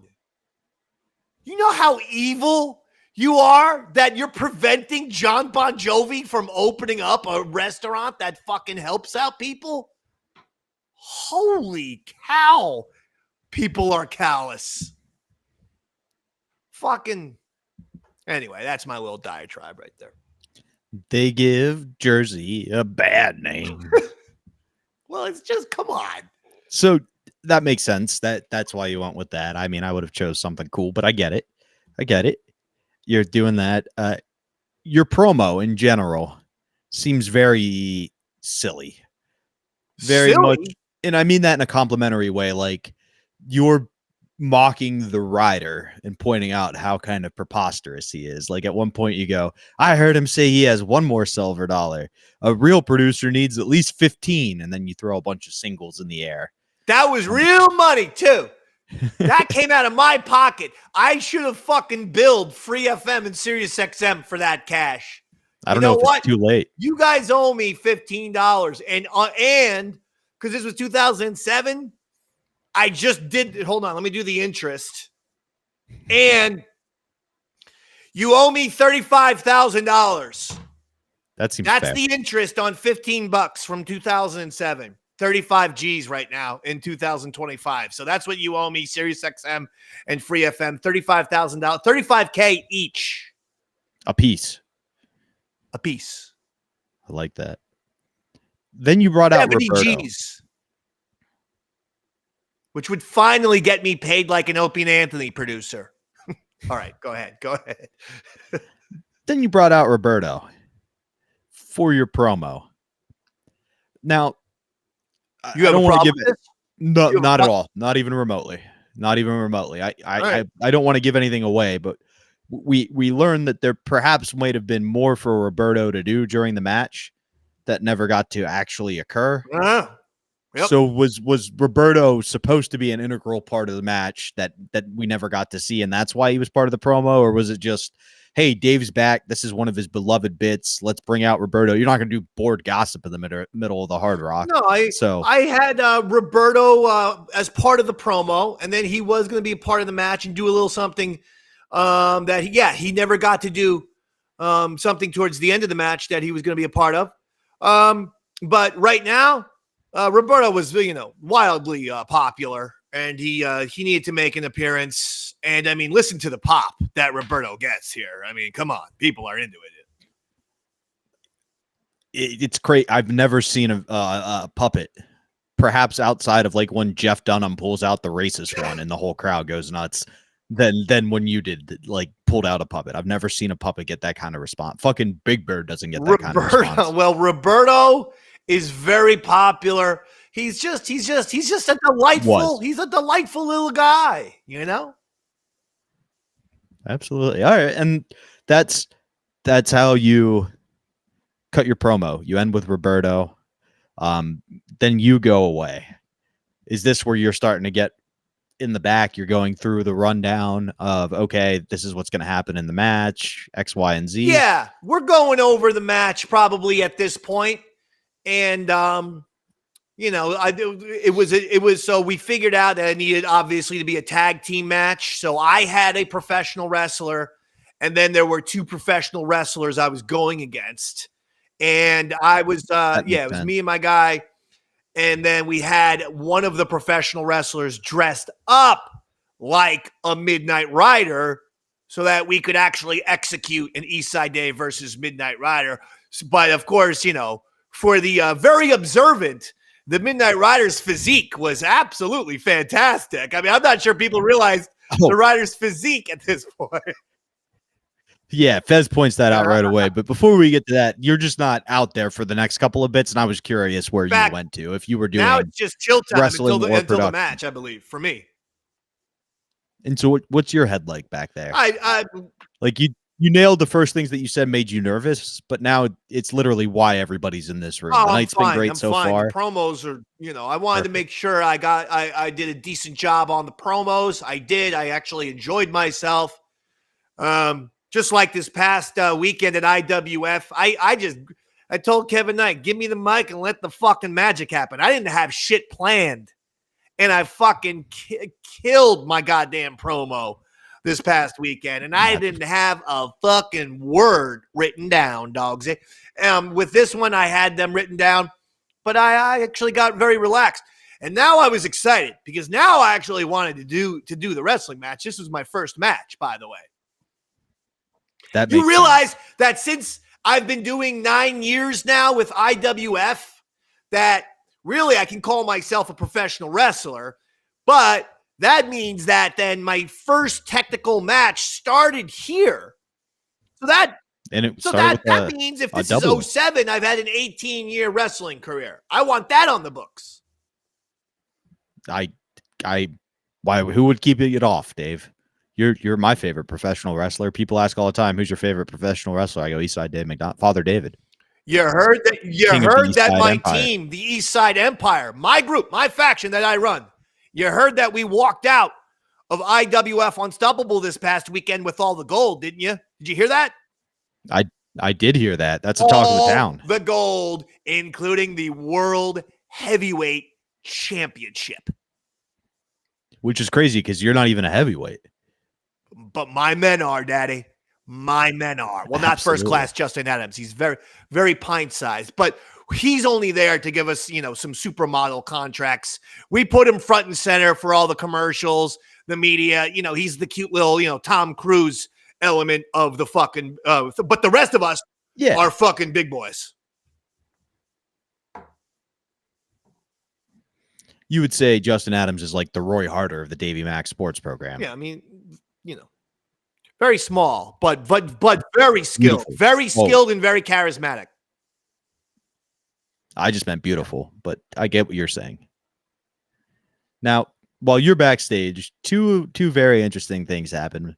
One, there's a guy named Alex the Magician. Who the fuck took this guy? Well, I believe this is a guy that they worked with at JFK, right? In Washington. Okay. Well, I wish he would have gone out like JFK, Dave. Yeah, I'm pretty sure this is one of their, Virginia, Washington, D.C. people who were still making their way up to, New York. There was still some crossover from Ron Fez JFK as well during this era of satellite radio. So I'm pretty sure that's who this guy was. No. You didn't like Magic Mike or whatever his fucking name was? Alex the Magician. Now, was he booked with the intent to do magic, or was he booked with the intention of giving Fez a stink face? Because I could believe the magic was so bad that they just came up with the stink face bit to bail him out. Since I wasn't out there at this moment, but I know he was indeed booked to do magic. So, yeah, if things went awry, maybe there was a call right there. Maybe there was a little improvised call there. Let's give him a stink face here. The first thing he does, just to jog your memory since you weren't back there, since you weren't out there, he has everybody stare at a graphic for 10 seconds and then look at him. It doesn't go well. He says something that makes them dump out completely because, as you pointed out, this was on Free FM. So we don't really, as the audience, get to hear. We just hear it doesn't go well. Then he pulls out a guillotine that they put Fez in, and he does the thing where they chop the lettuce first that we've all seen a million times. And then he's like, all right, Fez, you're in there. And at this point, Ron starts to try to fuck with Fez a little bit because he's locked into a guillotine like he has the Ignite 97 girls kiss him. And Fez goes, ew, that's disgusting. And then he has Johnny give him a stink face. And it feels like Ron just knew this was going to be terrible and needed to bail him out.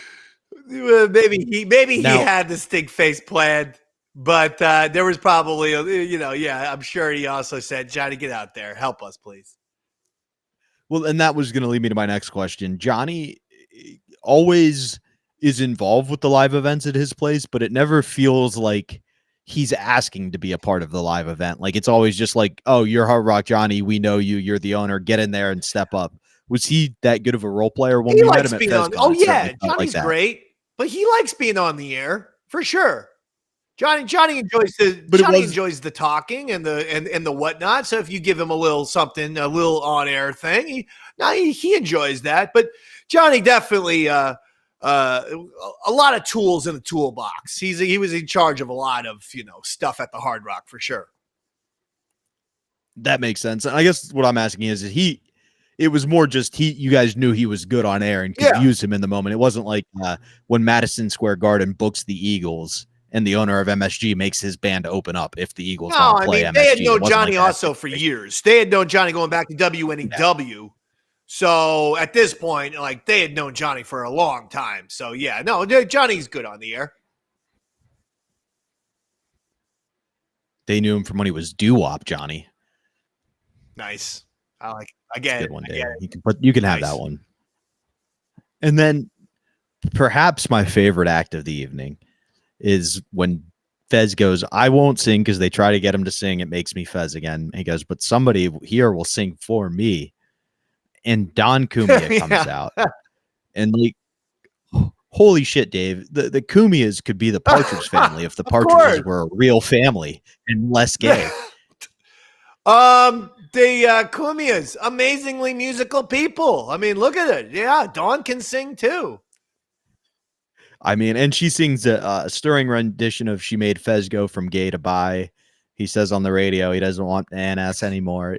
Beautiful. And like the whole crowd singing along. Well, this is one of those she even knows the part, like, little song parodies that Brother Joe probably wrote, and then she sang beautiful. But and Brother Joe sings after the next break. We can just talk about it here, like maybe in the next part of audio. But all three Cumias, incredible performances. Like you said, Joe probably wrote this parody. He wrote arguably my favorite song from Ron and Fez of all time, which is the Ballad of Black Earl, I mean, that's Patches. But in addition to being brilliant like that, they're also great performers. Like at one point, Anthony's getting the crowd to sing along. Even Don goes, all right, you guys know the words, and like throws it to the audience. Like they are just frontmen, three frontmen in a family. It's amazing. Yeah, very much so. Very much. Very, very entertaining family for sure. 100%. And part of what I find surprising is a lot of times when you get into radio and somebody's like, oh, my brother's really good at this. You then meet the brother and you're like, oh boy, we're just dragging him along, aren't we? Like all three Cumias are great. They all are great performers. It's awesome. And then we'll just do the Joe Cumia thing now. Ballad of Black Earl. I mean, classic Patches, the Ballad of Black Earl. One of the great. I mean, just one of the all-time mega hits, one of the all-time radio parodies ever, period. It's like that's the Rolling Stone Satisfaction. That's the Smells Like Teen Spirit, Nirvana, Welcome to the Jungle, Guns N' Roses. That's a big one right there. Okay? That's huge. And yes, he always performs it beautifully too. And so what I thought was cool about this one is it sounds like Earl's saying his parts at certain points in the song. Is that possible? I think he wasn't he? I haven't looked at the video clear enough yet to analyze it, but it sounds like it through the audio. I heard that he's that cool. Yeah, I think Earl's doing his. Yeah, Earl was doing his parts live. I'm pretty sure. And then the other thing I thought was cool is normally the song is played to kind of embarrass Earl or be like, look at Earl, he's just hung around all these years. But because of how the evening's going, they almost use it to put Earl over. And be like, and Earl has hung on for so long, nobody can get rid of him. And he's like, I'm not going anywhere. And then they sing the song almost like he's proud of that. Earl, I'm a genuine lazy bum. I always go through any W. Oh, yeah, man. Well, come on. People were partying, boozed up, ready to fucking sing and have a good time, man. And it works. Earl gets the pop. Definitely works. And then perhaps the most magnificent performance of the evening occurs next.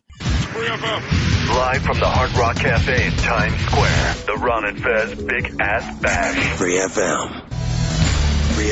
The Ron and Fez Big Ass Bash. Live from the Hard Rock Café in Times Square. 92.3 Free FM. What a night. What a crazy night here at the Hard Rock with Ron Fez. Thank you so much, everybody, for coming out tonight. Couldn't have asked for more. We understand. We were just talking with Hard Rock Johnny. We couldn't slip another person into this place. Thank you so much for having us tonight, Johnny. Thank you, Hard Rock Café. And also thanks to I-57 Ignite for footing the bill for the party. I-57 Ignite. Go to myi57.com and get ignited. All right, bro. What's next? What do we got next, Earl? You know, we've had so much going on tonight. One more time, Black Earl, ladies and gentlemen. You know, I know sometimes you get mad at him, but the guy is a survivor. So, we've had Anthony out here tonight. We've had Dawn out here tonight. But maybe the most famous Fezzy song we've ever played on the radio is The Bout of Black Earl. It's a crowd favorite. By Brother Joe. Let's see if not a possibility for Joe to get out here tonight and in a musical sense tell us the story and the history of Black Earl. Black Earl Douglas, of course, been in radio, 40, 50 years in this 40 or 50 years that he's been out there, and still you are a survivor. I'm still here, guys. Hello, everybody. Earl, I think you did a great job tonight. So, let's hear it right now for the Black Earl song.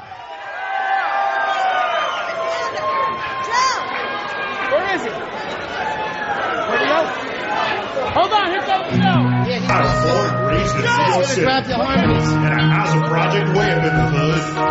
Dressed in dark clothing, so folks started calling me Black Earl. Oh, and they used to laugh about it, but deep down they knew they called me that, because I was as black as soon. I've always been a lazy man. Couch potato with a clicker in my hand, you see. Motivation I never had. Shadows got mad. Never been late, I've been busy, but I'm not running around. Couple brothers and I go back down. Hey, I know I'm not paying my rent. Straight about to the rent. My girl, said you let me go. I'll always make it through. Hard times at NW.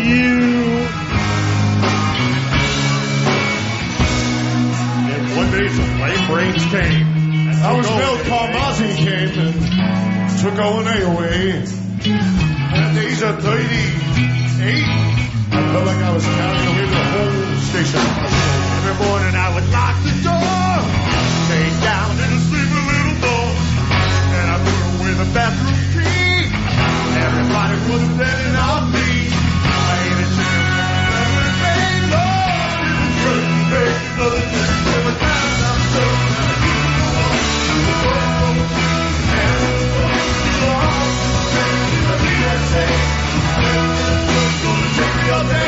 my girl, the genuine lazy bum. I'll always make it through hard times at NW. I can hear Scott will say, Black girl, the genuine lazy bum. I'll always make it through hard times at NW. And I can hear Lieutenant Sheridan say, Black girl, the genuine lazy bum. You'll always make it through hard times at NW. Black girl, you're a genuine lazy bum. You'll always make it through hard times at NW.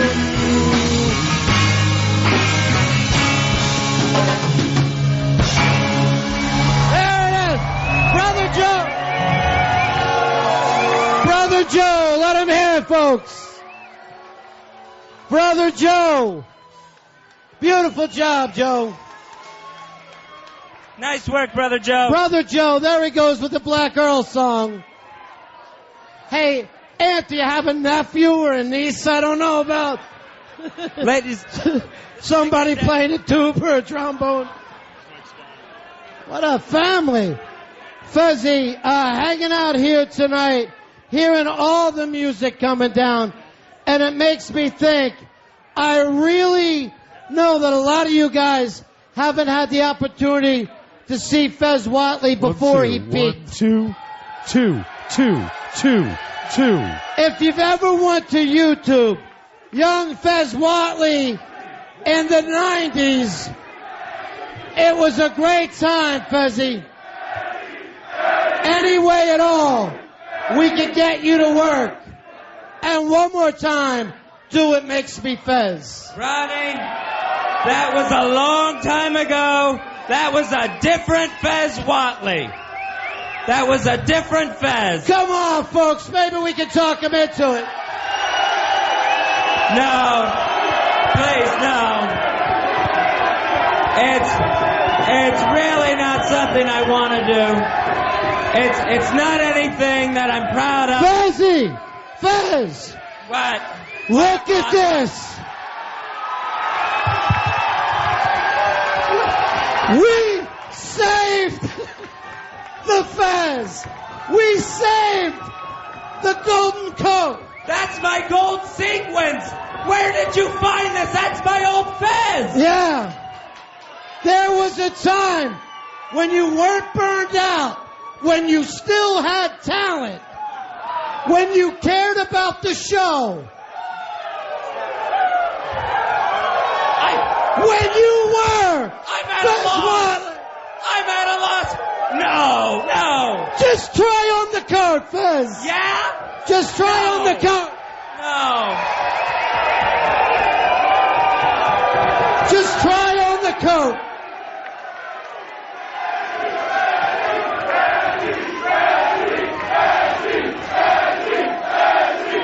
Oh my God! Whoa! That's a little tighter than I remember. Remember that coat used to swim on you. It still fits. Kinda.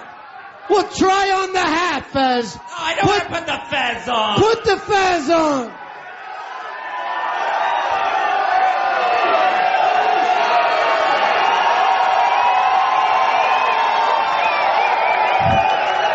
And that coat, Fezzy, and that hat on you, that makes you Fez. It makes me Fez? It makes you Fez. Then let's rock this bitch.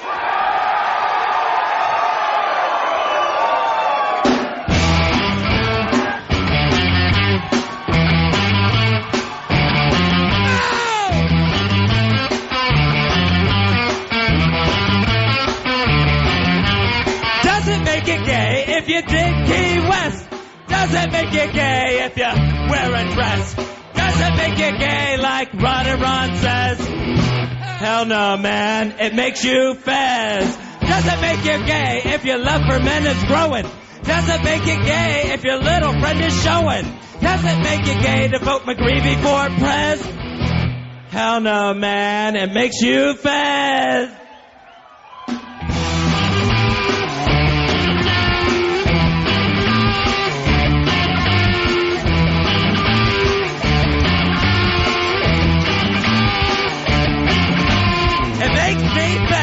To be the boy toy. It makes me Fez to be acting so coy. It makes me Fez to do the Fezatorial. It makes me Fez to be so damn adorable. Does it make it gay to get a blood test? Does it make it gay thinking Liberace's the best? Does it make it gay like Ronnie B says? Hell no, man. It makes you Fez. Does it make it gay to eat a manti snack? Does it make it gay to deliver love round back? Does it make it gay to get your ears pierced? Does it make it gay to be singing so fierce? It makes me Fez to drive the fellas crazy. It makes me Fez to date the U.S. Navy. It makes me Fez when the boys call me Mammy. It makes me Fez when the song wins a Grammy. Makes you Fez. It makes me Fez. Makes you Fez. It makes me Fez. Makes you Fez. It makes me Fez. Makes you Fez. Hey man, like Ron says, it makes me Fez. Growl.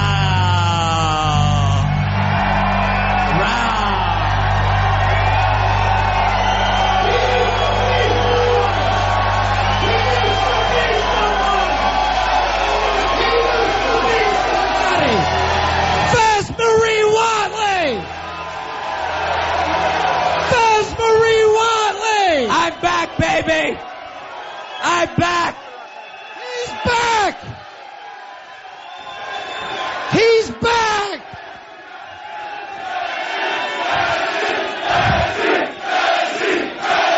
God bless you people!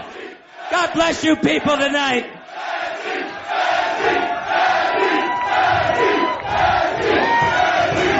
Oh, that felt better than the wedgie I got earlier. Sure.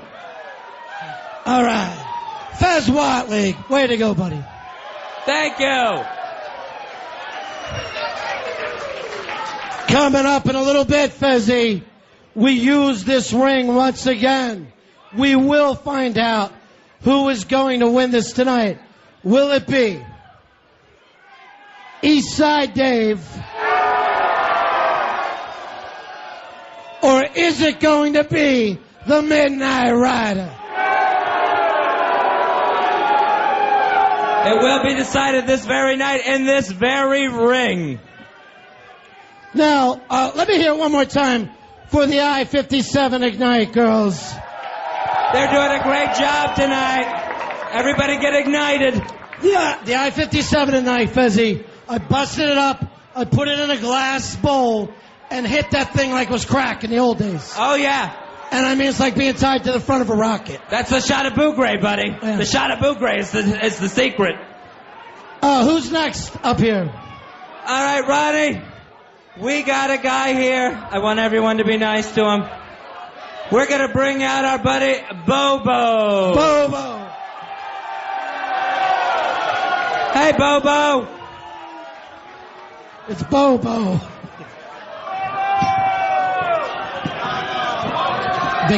Bobo. Hiya, buddies.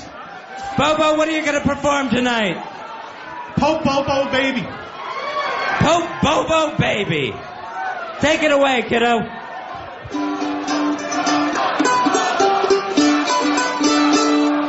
When I am Pope Bobo Baby, we will have some fun. You know I'll lick the devil 'cause my hat's shaped like a tongue. When I am Pope Bobo Baby, Pope Bobo Baby number one. When I am Pope Bobo Baby, I'm gonna make you squeal when you see me driving mama in my sexy Pope-mobile. When I am Pope Bobo Baby, Pope Bobo Baby number one. When I am Pope Bobo Baby, my papacy will last long. I will be a living legend. I will keep my Pope hand strong. When I am Pope Bobo Baby, Pope Bobo Baby number one. When I am Pope Bobo Baby, being Pope is just a thing. Nothing will change between us. Just kiss my ring. When I am Pope Bobo Baby, Pope Bobo Baby number one. When I am Pope Bobo Baby, Oh, God. I'll cure Dave's hot sauce rash. Have an audience with my buddies, and I'll bless this big ass bash. When I am Pope Bobo Baby, Pope Bobo Baby number one.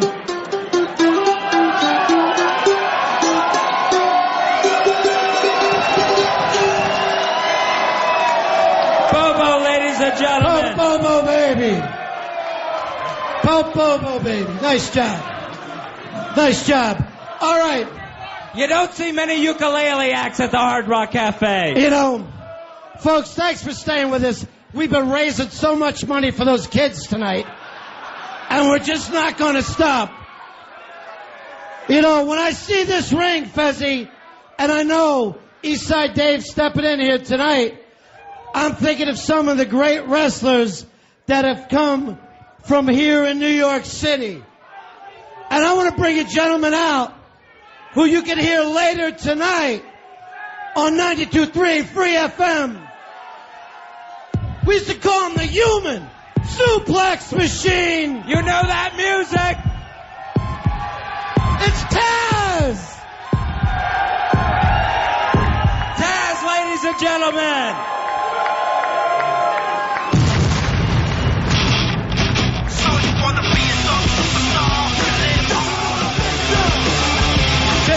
Should they Ronnie and Tazz, there's heat there. There's heat there. Should they? Yeah. All right. Yes. What's up? What's up? Hey, look, first of all, hold up, listen to me. Ron Fez, I want you to know,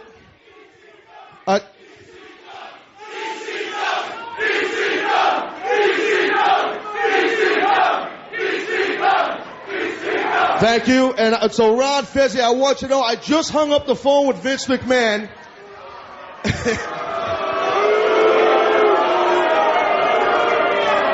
Talk about a buzz killer. Yeah, sure. I just hung up with Vince. He wanted you guys to know, if I step in that ring, there'll be a legal letter on Mr. Manelli's desk. That's all he told. Manelli would kill McMahon in a fight. He might. So you can't even step on this ring. I can't touch it, and it's filthy. Anyway, who got this friggin' ring? Look at this thing. You can't come over here and get in this ring. I can't go near the ring, bro. I can't. But, look, I want to just say one thing. As a lot of you know, I've been hosting a show this week at 10 o'clock p.m. at, down the block over there at Free FM. So, Eastside Dave, bro, after he's doing your show, he's been running the halls doing, where's he going? He's walking away. I'm talking to him. And Eastside Dave is running sprints up and down the hallway, doing up, downs, push-ups. Midnight Rider's in trouble. Eastside Dave's been training every second.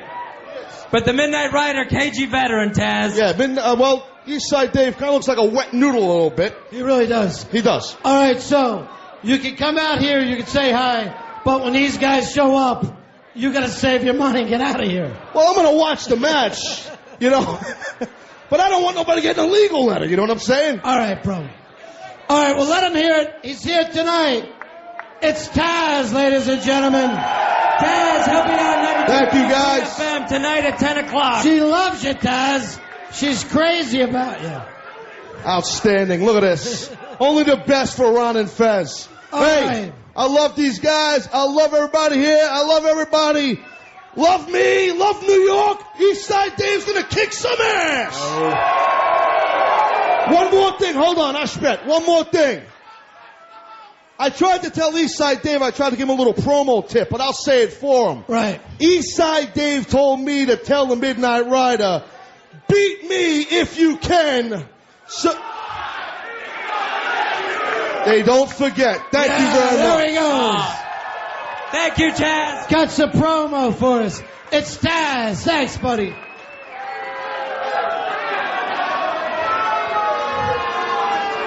There it is. Oh, good. He and Earl work things out.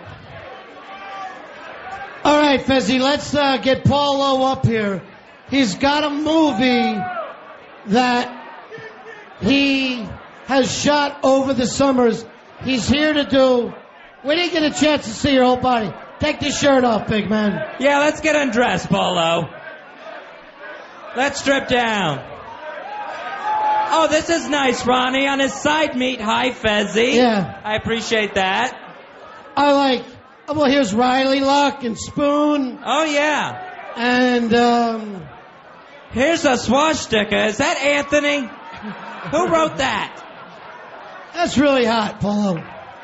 All right, so as we look up here, Fezzy, Everybody's got monitors in front of them.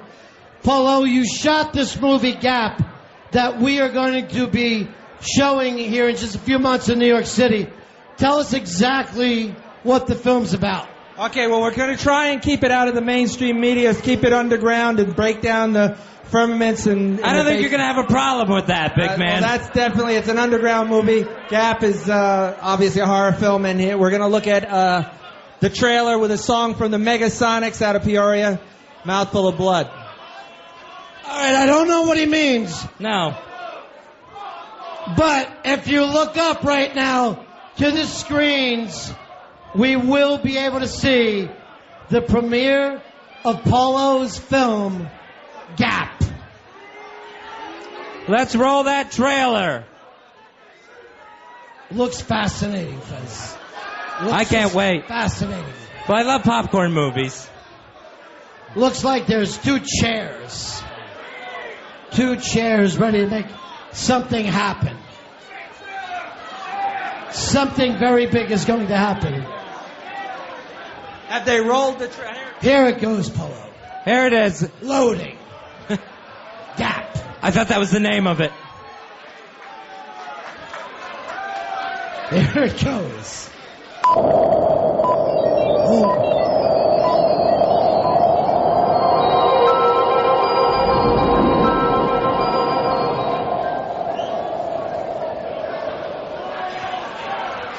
It's great.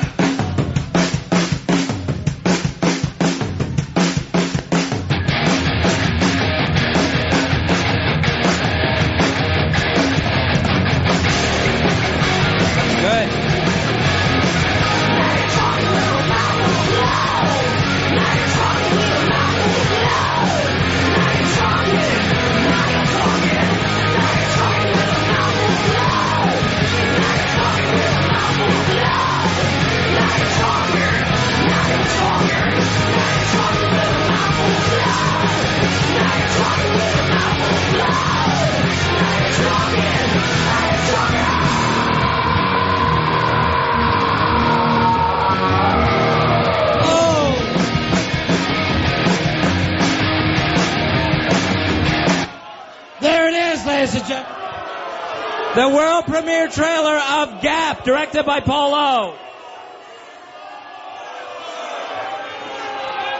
They love it, Polo. They love it. They're saying, how can I see Gap? Very, very soon. The drunk critics have spoken. I thought it was great to hear you using Power of Love by Huey Lewis. After all these years. As I say, Mel is in here in the audience, totally drunk out of her mind, and she is a big fan of the band Megasonics who did that song. Mouthful of Blood. All right. Ladies and gentlemen, we got another singer up here tonight. Then we're going to take a break. We come back. It's your main event. Fezzy overtipped one day. It happens. And a young gentleman by the name of Sleeves wrote a song about it. I'm autistic. I can't add a tip. Put your hands together for Sleeves. Hello, how are ya? I don't think my piano's working.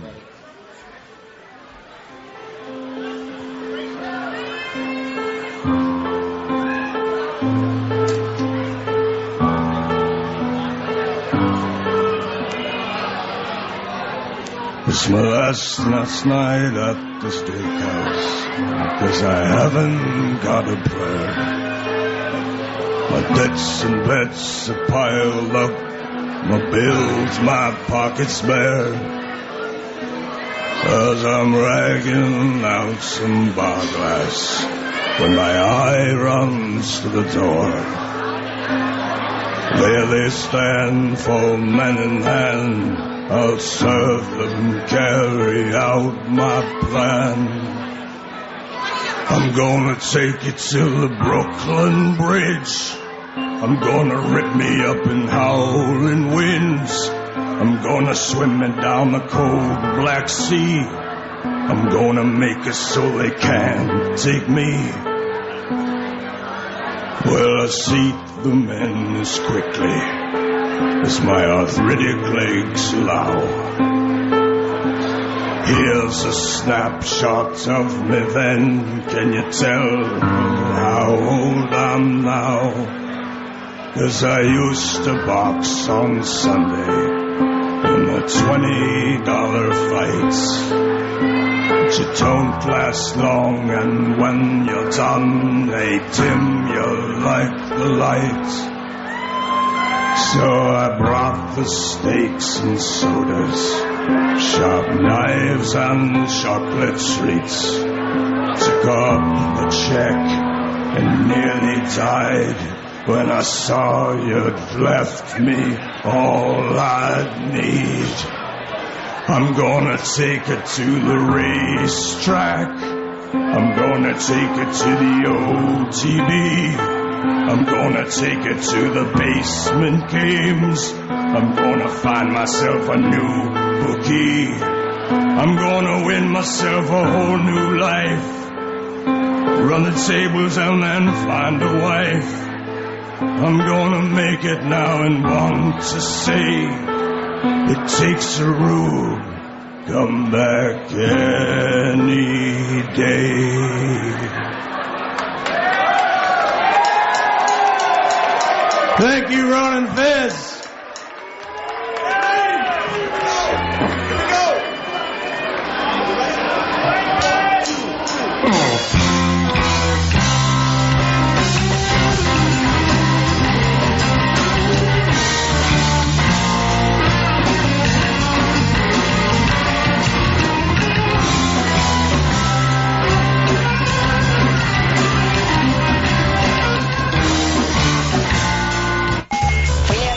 Live from the Hard Rock Café in Times Square, it's the Ron and Fez Big Ass Bash on Free FM. The Ron and Fez Big Ass Bash. Big Ass Bash. Live from the Hard Rock Café in Times Square. 92.3 Free FM. And we are back. And much like the night of Big Ass, or the Big Ass Bash, it was hard to figure out who could possibly follow Joe Cumia. We get to talk about the man, the myth, the legend. Arguably the greatest radio man of all time, Fez Whatley, comes out and it is told, Fez, will you please one more time for all the fans out here sing It Makes Me Fez? And Fez says, no, I'm gone. I'm past it. And you really felt like this was the moment. And then Ron goes, well, what if I told you that all those years ago, we saved your Fez? And Fez freaks out. That's my Fez. And then we saved the gold jacket. And, Ron makes the joke about it not fitting as well now as it did before.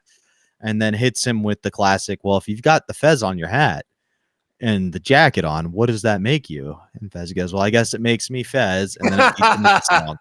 And again, as much as we all know where pro wrestling is going a lot of the time, you might be able to follow the plot. Like, it still hits just as hard.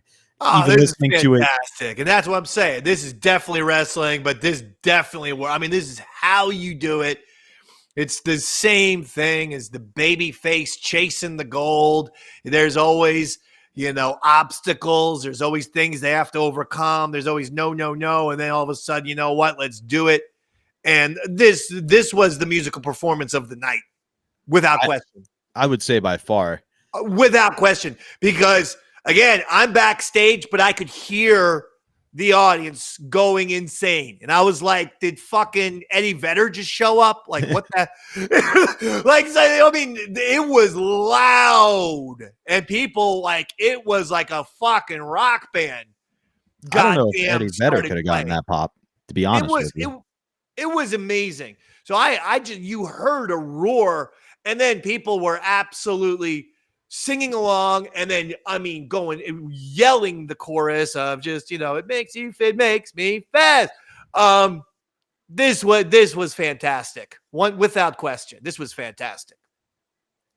Now, with regards to that, I was going to say, I'm very happy that the Big Ass Bash, even in crude ways, with, like I said, iPhone 1s and Blackberries, was recorded. Because this is 2007, New York City, Times Square, Fez doing It Makes You Fez. How many live performances of It Makes You Fez do you have? You might have one or two going to Florida, or I mean, I really don't know. So I'm just glad that they had this absolutely killer fucking performance where this sold out venue was going ballistic for this song. It was awesome. And I was going to say, I'm listening to this 18 years at least after it happened. Probably for my 5th or 6th time listening to this specific audio. And it still gets you excited. And like, it still fires you and up. This was the big, the Black Girl song by Brother Joe was huge. Anthony's Sweet Caroline was huge. Dawn's was fun. But this was the goddamn Beatles on Ed Sullivan playing I Want to Hold Your Hand shit. Absolutely. Now, I do want to ask, Ron says, we saved your fez and we saved your jacket. I through listening for years, you get to know some of the personalities. It feels like if anybody was to save the fez and jacket, it would have been Fez, not Ron. Was this just Fez had it and was this the plan all along, or did they genuinely surprise him? Of course Fez had that shit. What the fuck is the matter with you? Ron's going to make him sing It Makes You Fez, actually force him to sing that like in front of people without wanting him. No. Now I see why you thought the question was so ridiculous. Oh. I'm sorry. I'm sure the plan all along was Fez was going to sing. Yeah. The actual surprising him with the hat and jacket. No, come on, brother. It's all a work. It's all a work. You goddamn work. Jesus Christ. I wish you would have fucking been around here back on all those years ago. I wish you lived in New York City. We would have worked your stupid fucking brain over so many times. If you were like an intern or something, we would have had you doing so much shit because apparently you can be worked over till the goddamn sky is blue.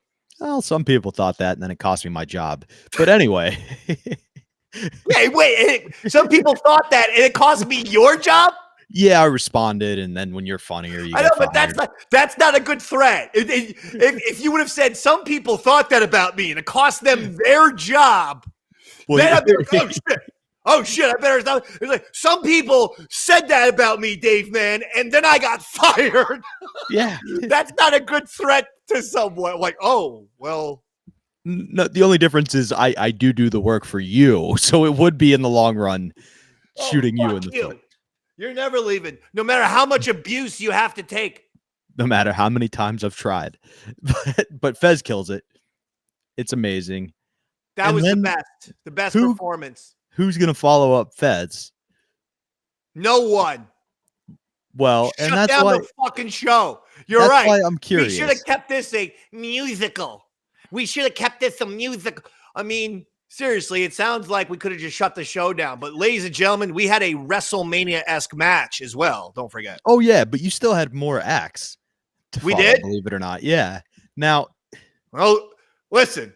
We just talked about the highlights. Bring us the whatever these fucking low-light schmizbos are. Well, here's the thing. Again, this is not going to be in the audio that we put in here, but the week before, Bobo calls in. The Ron and Fez Bobo, not Daniel Curlin. Correct. Sorry. Bobo throws you under the bus and says you were trying to book him to do something and he never heard back, yada, yada, yada. And then you come on and you go, it was supposed to be a surprise. Bobo won't let it go, so he makes them play the song on air, and it's Pope Bobo Baby. And it's a decent song, but it doesn't go over great. And you go, it would have been fine if it was a surprise and you came out in a costume. And then he went after Fez, which we all know was probably going to be the highlight of the evening. Was this almost like, all right, Bobo, sure, we'll put you on. You're after Fez. And after everybody sees the one song they really, really, really wanted to see. Now, this song I did see because I guess I was bored. I went to the stage, or I might have said, hey, after that huge, raucous fucking crowd, why is it so quiet out there? And it was because of this ukulele playing idiot who he wrote his song that wasn't funny. I'm sorry to say, it was about him. And he wasn't a big star. And it's like, I'm going to get myself over by calling myself the Pope. And it's like one of every 900 people kind of, know who I mean, It would be like if Paranoid wrote a song about Paranoid. 100%. Or Sleeves wrote a song about sleeves. Like our goddamn fucking guys didn't write songs about themselves. They wrote songs about Ron and Fez universe. So, and even the known songs that people sang throughout the show were about or sung in a way to be about the show. I knew the song wasn't going to get over. And you know what? I'll be honest. I absolutely, when I knew that was the song he was going to play, I just fucking gave him the old brush off. Because I'm like, this is going to go over like a fucking lead balloon. This isn't, it's not funny. And it's not really that good because it's about him. And like, no one knows this guy really. I mean, I understand. Everyone has their own little thing, blah, blah, blah, blah, blah. But it's like, it's a celebration of the show and the people involved, not about you, right? So sing a song about everybody. I never saw a song parody guy write a song about himself. It's always about the show. Right. And that's my point. Like, it would have gone over, even if it was a bad song, it would have gone over if it was about the show. We talked about Paranoid. It wasn't his if you had some version. Jokes at my expense, Earl's expense, Fez, whatever, then people are chuckling, having a good time. He's just sorry, like, if I was a pope, and like, Pope, who let this homeless bum up here? And honestly, it kind of sucked the air out of the room so bad that they abandoned music for a little bit. Yep. And they go to Tazz. Professional wrestling legend. Tazz started his career in ECW, went to the WWE, now does broadcasting for AEW. And at the time, he was doing radio on 92.3 Free FM, which is weird. Like, they like not a wrestling show.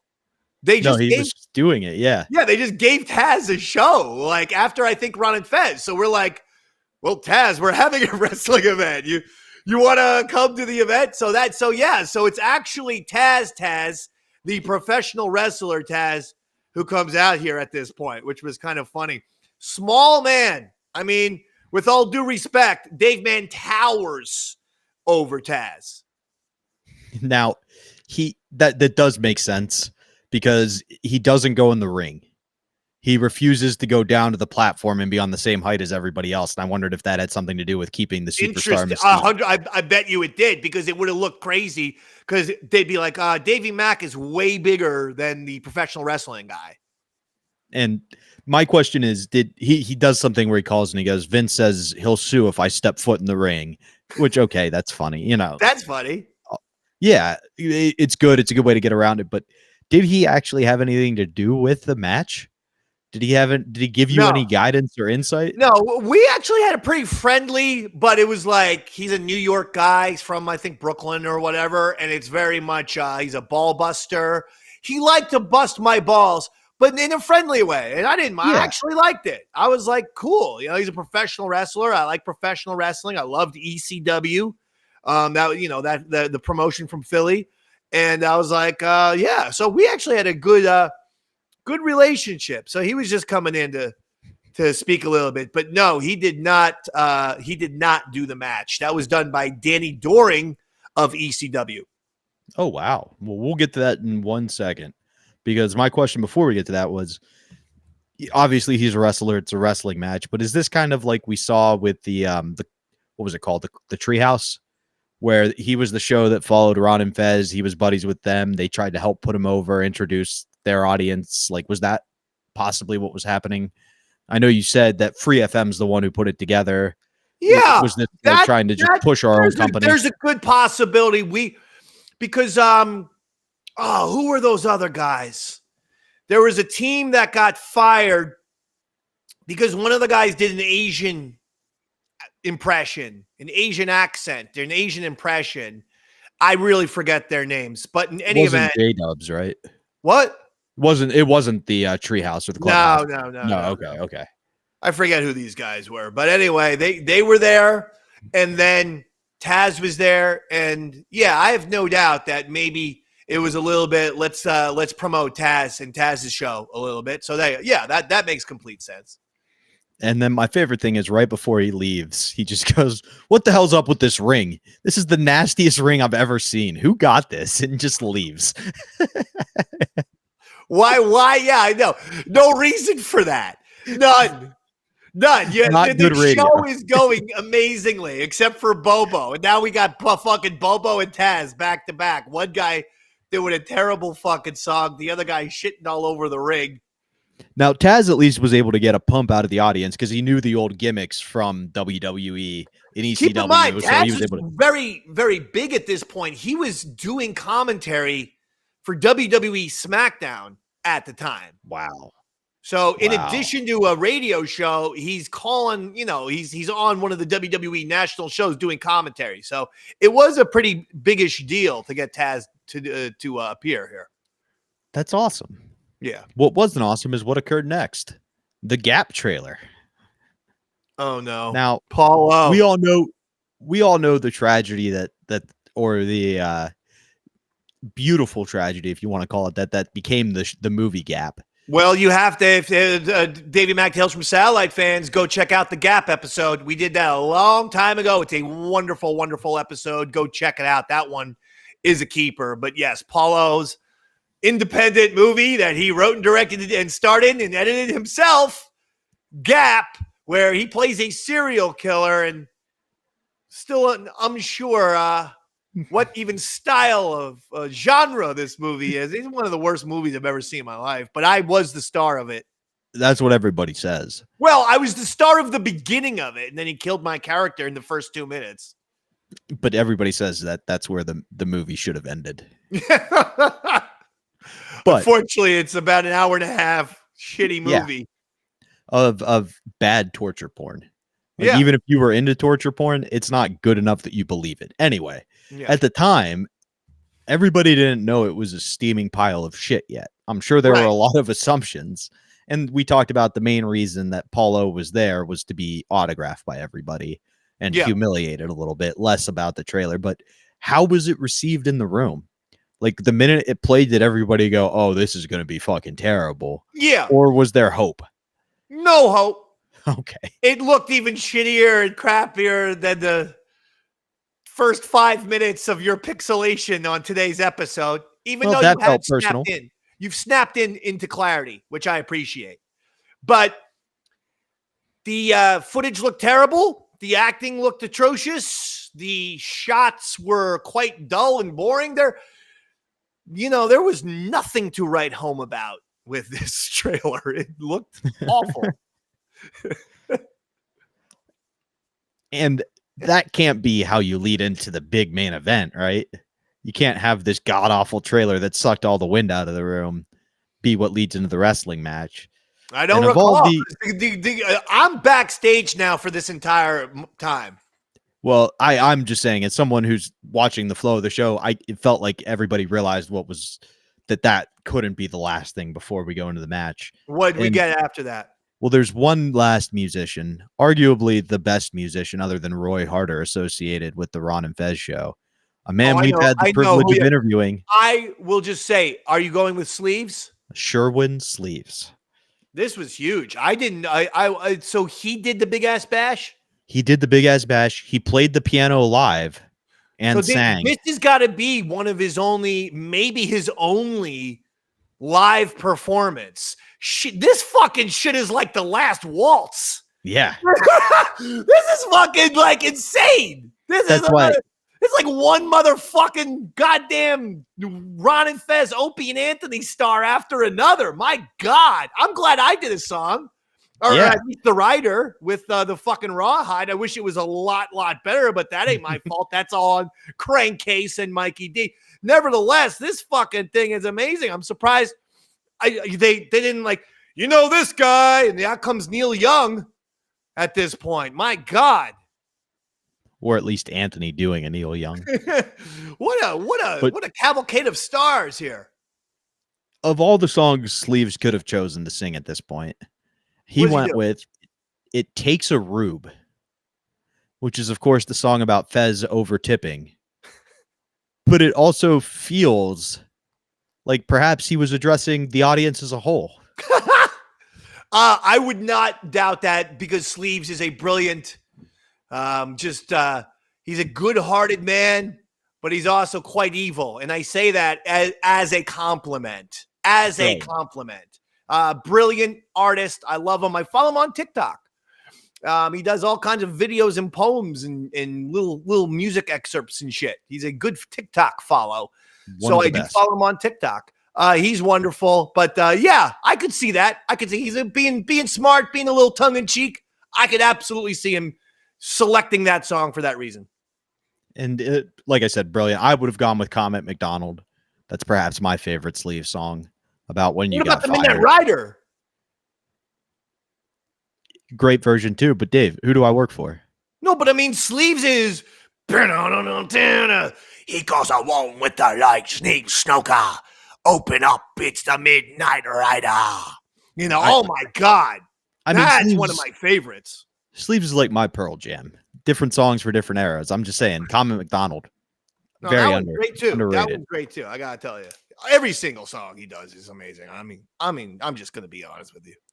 And the only thing that could follow such an amazing experience like seeing Sleeves play live is a 2 tag team match for all the marbles. What is 2-way tag team?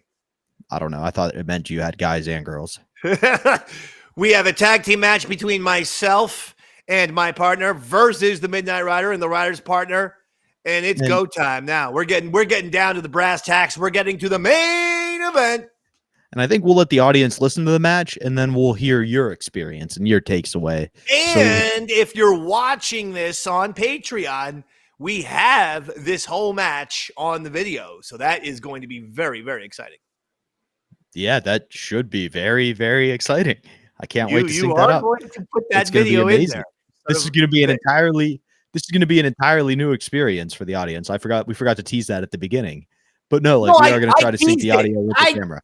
I teased it. Hello. I teased it. Oh, well then that's why you're better than me. And we'll hear why you're better than the Midnight Rider right now on this audio. Crankcase, ladies and gentlemen. Crankcase. Kicking ass for us all night tonight. Let's hear it for the boys. Crankcase. Man, they sound great when they use real drums. I love it. I love it. Fezzy, I look around here. Is everybody ready for the headlining match of the evening? Your main event is coming up. Before we get this started, remember, as soon as we get to the end of the match tonight, the end of the night, we will be handing out the signed Bob Dylan guitar worth probably $70,000 to one of you folks tonight. Our way of saying Ron and Fez love you for everything that you've done. Before we start this match, I want to bring out a former champion, the man who you grew up watching, the man who I'll say is not only the most popular, but the coolest of them all, a Big A! No! A Big A! Oh, you gotta be kidding me! Big A! A Big A! A Big A! What'd you like to say to everybody tonight, Big A?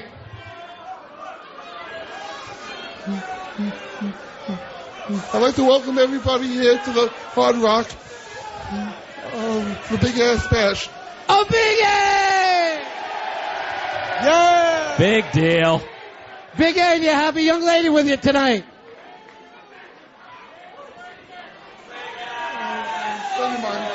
Playing the field, a Big A! Whip-de-doo. A Big A! All right, Fezzy, let's just get this thing started. Big A, would you sit over here with us? And also, for the final match of the night, let's bring him up again. Anthony, let him hear it. You feel the excitement out here, Ant? The excitement, we need his mic turned on. Yeah. We need his mic turned on. You could, what do they say? Cut it with a knife or something. It is a phenomenal night. It's a palpable, as they say. It really is. Now, I know you're a big wrestling fan. Huge. You know, we're going to look to you. Where are we going this? Who's going to win this tonight? Eastside Dave or the Midnight Rider? This has been such a close matchup. We've heard the hype for so long now, but personally, and I know people are waiting, I'm going to have to give the edge to the Rider. I feel the same way. Gotta give the edge to the Rider. The Midnight Rider. He seems to be packing a little more manliness, and I think he's got what it takes. Fezzy, let's light this candle. Let's get him started. All right, let's bring our combatants to the ring. Introducing first, representing team number 1, from Boston, Massachusetts, at 260 pounds. Ladies and gentlemen, this is Jax. Jax. Who? Representing team number 1. Where's their music? All right, here he comes. Looking great, big man. He looks good. Here he comes to the ring. Yeah. His partner for this evening's main event. Parts unknown. Weight unknown. Ladies and gentlemen, welcome the Midnight Rider.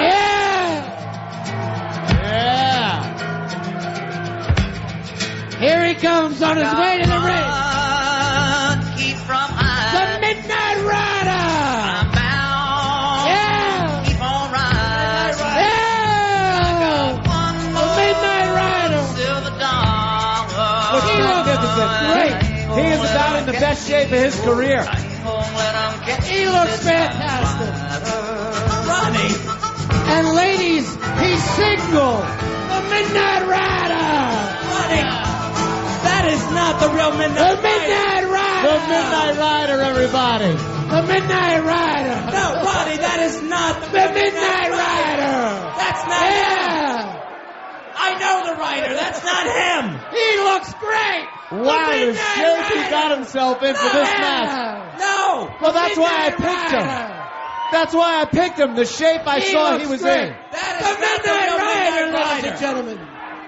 All right, their opponents, representing team number 2, weighing in at 280 pounds from the mean streets of Baltimore, Maryland. I got crab cakes. Is Genesis. Genesis, ladies and gentlemen. Genesis. Oh, he's huge. Oh, Jesus. Wow. He's got the Rider a little nervous. And his partner, No, not nervous. weighing in at 210 pounds from East Spring Lake, New Jersey. It's Eastside Dave.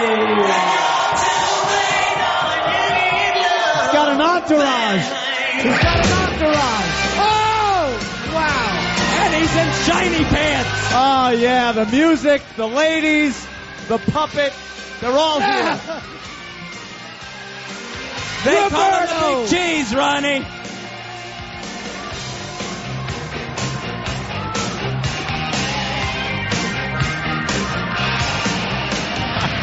This will be a tag team bout. Wow. The Midnight Rider and Jax taking on Eastside Dave and Genesis. How come the rest of the guys look like Abercrombie and Fitch bags? The pictures on the outside, and Dave just looks like a mess. I love those bags. I'm sure you do. All right, Fezzy. Let's get our referee representing Maryland Championship Wrestling. I'm now starting to worry about Dave. I'm a little concerned about Dave. I'm concerned about the Rider. There's It's the Midnight Rider starting out against Genesis. He thinks you rule, Ant. He thinks you rule. I'm not going to argue the point with a man like that. All right, the Rider stepped out of the ring. And he's out of the playing with ring. the girls. Yeah, he's the Midnight Rider. Who doesn't love the Midnight Rider? He's working the I-57 Ignite girls. The ref getting a little angry. He's out of the ring. He's working the crowd. You got to get in there. Mix it up. All right, now Jax is just enjoying a beverage. He's enjoying a beer at ringside. All right. Genesis is big. Eastside Dave seems to be talking to his pup, Roberta. You really shouldn't be allowed to have a ventriloquist dummy in your corner. Can they actually tag in the dummy at some point? And I don't All mean right. Dave by that. I do mean the Ready dummy. to get this started. Ready to light this Referee, candle. let's get it going. All right, Eastside Dave has tagged in against the Oh, rider. he's back out again. He's been tagged in and he's right back out. He jumped into the crowd. The rider came right after him, and Dave out of the ring. It's the old yellow gimmick. The old yellow gimmick. That brings Genesis back in the ring against the Midnight Rider. This main event, a tag team special. Midnight Rider looks great, doesn't he? Look at him. He's showing off his So athletic limber. prowess. He's got Yeah. his leg on the top rope, and he's touching his toe. This guy's in shape. Look at him. Fantastic. He looks too great. That's not the Midnight Rider. Yeah, of course it is. Sit down, Fez. Who else could it be? The Midnight Rider. Oh, I am too the Midnight Rider, baby. yeah, the Midnight Rider. That is not the Rider. Well, if he wasn't, why would he say that he was?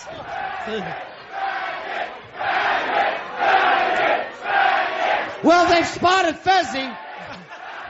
I think they're saying tag it. Oh, okay. Oh, tag it. It's a Tag tag it. team match. All right, Dave is ready for the Rider, finally. Nothing. All right, Genesis and the Rider now hooking up collar and elbow. Oh, the rider is down. Genesis with a big push. Oh, he's afraid. The Rider's Rider afraid. running back to his corner to get Rider's afraid. some sympathy from his partner Jax. Yeah. Oh, he's sleeping. He's sleeping. All right. This is amazing. Just like producing your show, someone else is doing all the work while Dave just watches. I noticed that. Eastside Dave, you have to see action in this match. Still hasn't happened. The Rider with a side headlock on Genesis. How do you know that's Genesis? Oh, my God. It's on his trunks. Oh, the name on his pants.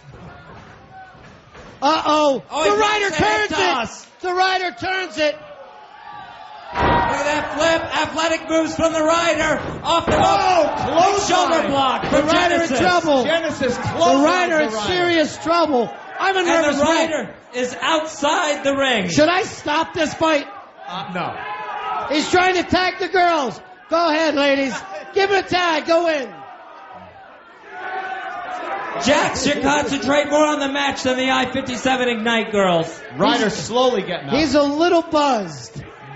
Genesis There just he goes. a big hulk of a man, huh, Genesis? Sure. All right, Jax moving out against Genesis in this tag team main event. Shoulder drag takedown. Genesis with an armbar on Jax. Right now, neither guy that we know in the ring. Neither one. There he goes. Eastside Dave. He's moving to Jax. He's going to school. He's working the arm. Eastside Dave working the arm.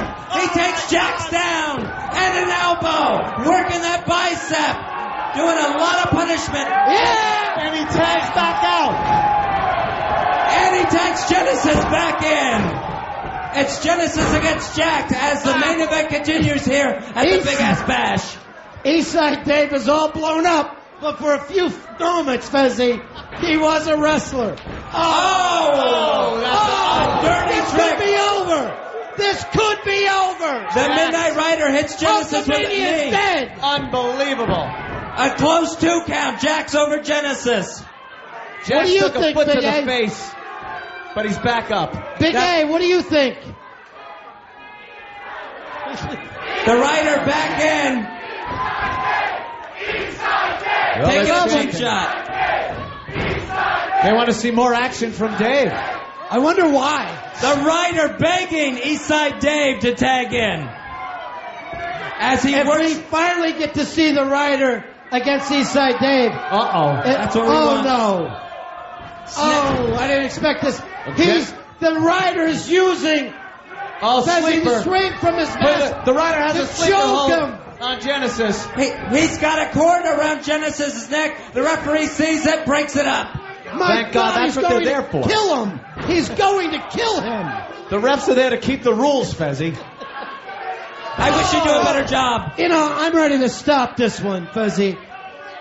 Now the Rider working the leg of Genesis, and he tags in Jax. Jax against Genesis.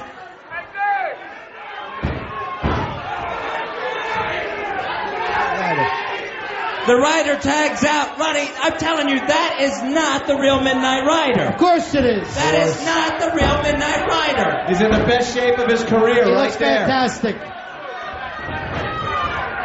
Dave now reaching for a tag. Shot. Inside Dave, hand in the ring, reaching, wanting to get into that ring.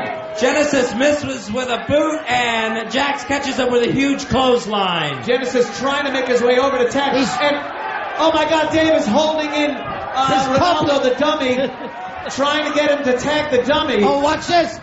Oh, Genesis. Power slam. Jax taking Genesis down to the canvas.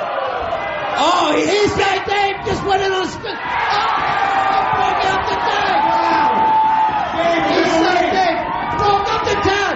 He is clearing the ring, Fez. Eastside Dave clearing. Eastside Dave is down. He takes a major clothesline from his nemesis, the Midnight Rider. The Rider has put Dave on the canvas.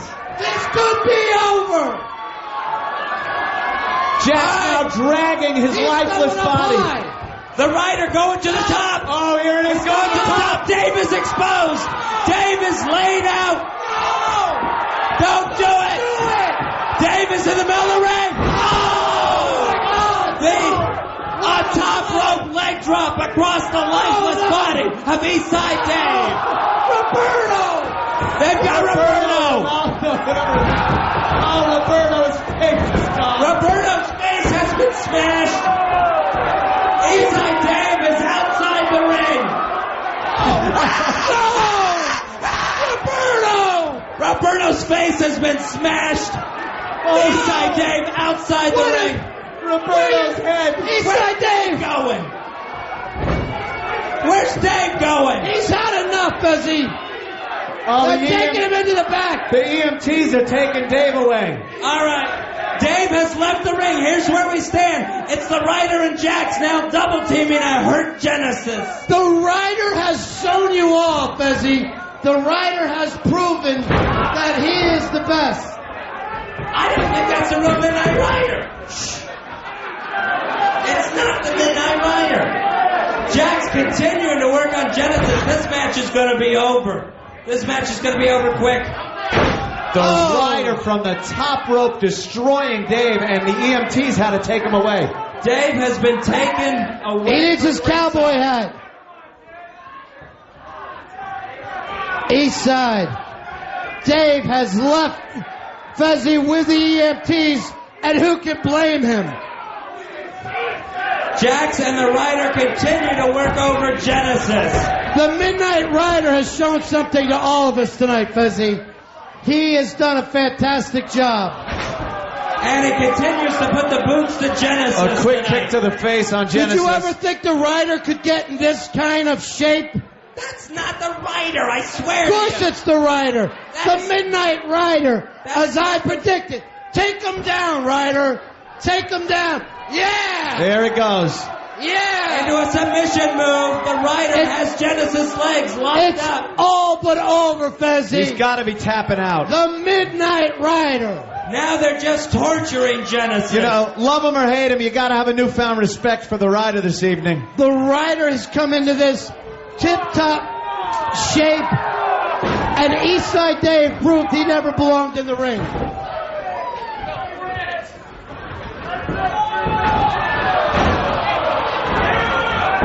Uh-oh. Shot to the crotch. The Rider still working on Genesis. Eastside Dave, Genesis' tag team partner, nowhere to be found. He was helped away from ringside. Genesis left alone in the ring now to the abuse of these two gentlemen. Unbelievable. Fezzy, we are running out of time. We're almost at the end of the show, and it looks like Eastside Dave. They're chanting, but he got taken out by the medical crew. I don't see how. Out.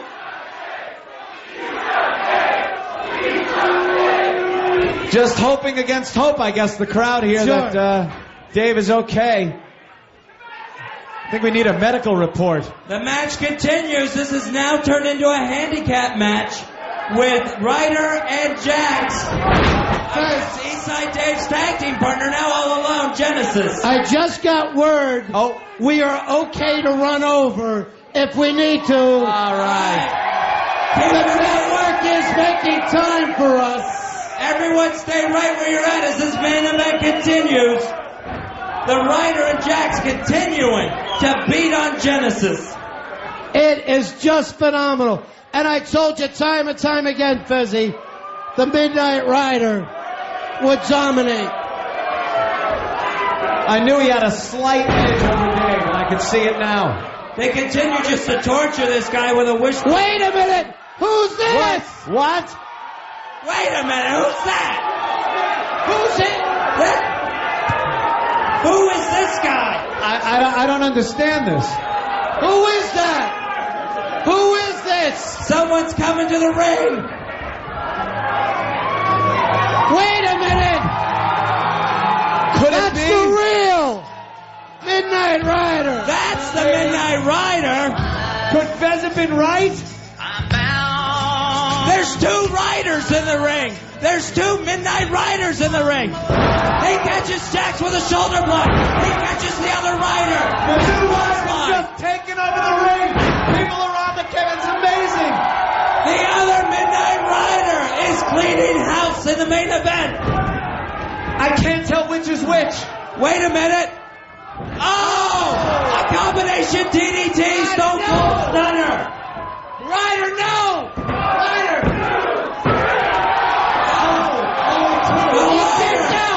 He kicked out! The Rider almost got the What pin! is that Midnight Rider doing there? There goes Jax out of the ring! There is Genesis and the Midnight Rider, and for some reason another Midnight Rider. I got Genesis just thrown from the ring. There's two Midnight Riders in the ring now. There's two. I can't tell which is which. Obviously, one of them has to be an imposter. It has to be. One of them, I think it's that guy who came in late. That's not the kind of shape that the Midnight Rider's in. You got better eyes than I do. I can't tell the difference, Ronnie. What are you doing? Wait a minute! That's the Bob Dylan! That's the Bob Dylan guitar! The Bob Dylan guitar! That's worth thousands! That's the $70,000 guitar! He's got an antique memorabilia guitar! Don't do it, Eastside. Don't do it, Ryder! Oh do my not God, do it! no. That's priceless! Do not use that guitar in the ring, Ryder!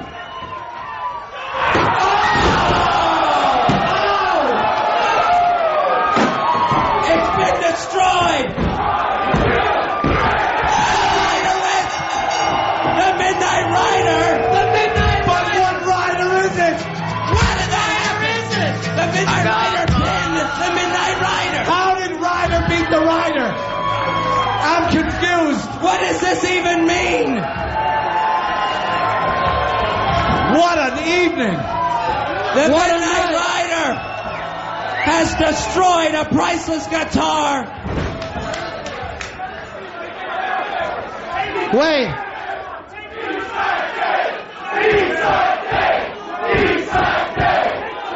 No, wait! Don't take off that mask!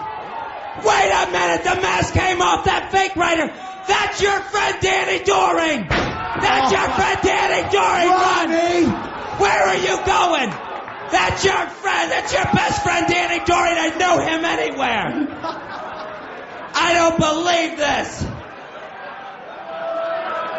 So the Midnight Rider victorious tonight. Danny Doring, Ron Bennington have been exposed. They have been exposed. That was an accident. Where are you? Where are you? How could you possibly dress someone up and it's an accident? That's just me showing up now. Who was up there with you guys? What? This is me, the real Ron. Oh, wait a minute. I've been over that wasn't here. even Ron Bennington who was up here earlier. There was a fake Ron, too? There was a fake Ron, Ron. you missed the All whole night. thing. What happened to you? All right, so there was a fake Ron, a fake Rider, and the Rider has been unmasked. It's Danny Doring, Ron Bennington's best friend. All this has proved is that we can't trust anyone this evening. You really can't. You don't know what's going to happen at a big-ass bash. I cannot believe a $7,000 Bob Dylan signed guitar just trashed by the rider. It's in pieces. It's laying here in pieces. Worthless now. And the legitimate Midnight Rider, your victor tonight at the big-ass bash at the Hard Rock Café. All right, Fezzy. Thanks a lot for coming out tonight, everybody. Let's keep it going for these guys who did a hell of a show. They did a hell of a show for you. We want to thank everyone at Maryland Championship Wrestling. Go to MarylandWrestling.com. We want to thank Hard Rock Johnny and the entire staff here at the Hard Rock Cafe. Everyone at 92.3 Free FM and XM. And especially I-57 Ignite. Go to myi57.com and get ignited. Thank you, I-57 Ignite.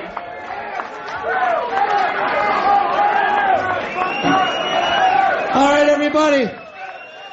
We'll see you guys back here Monday night. Let's hear it, boys. Take us out.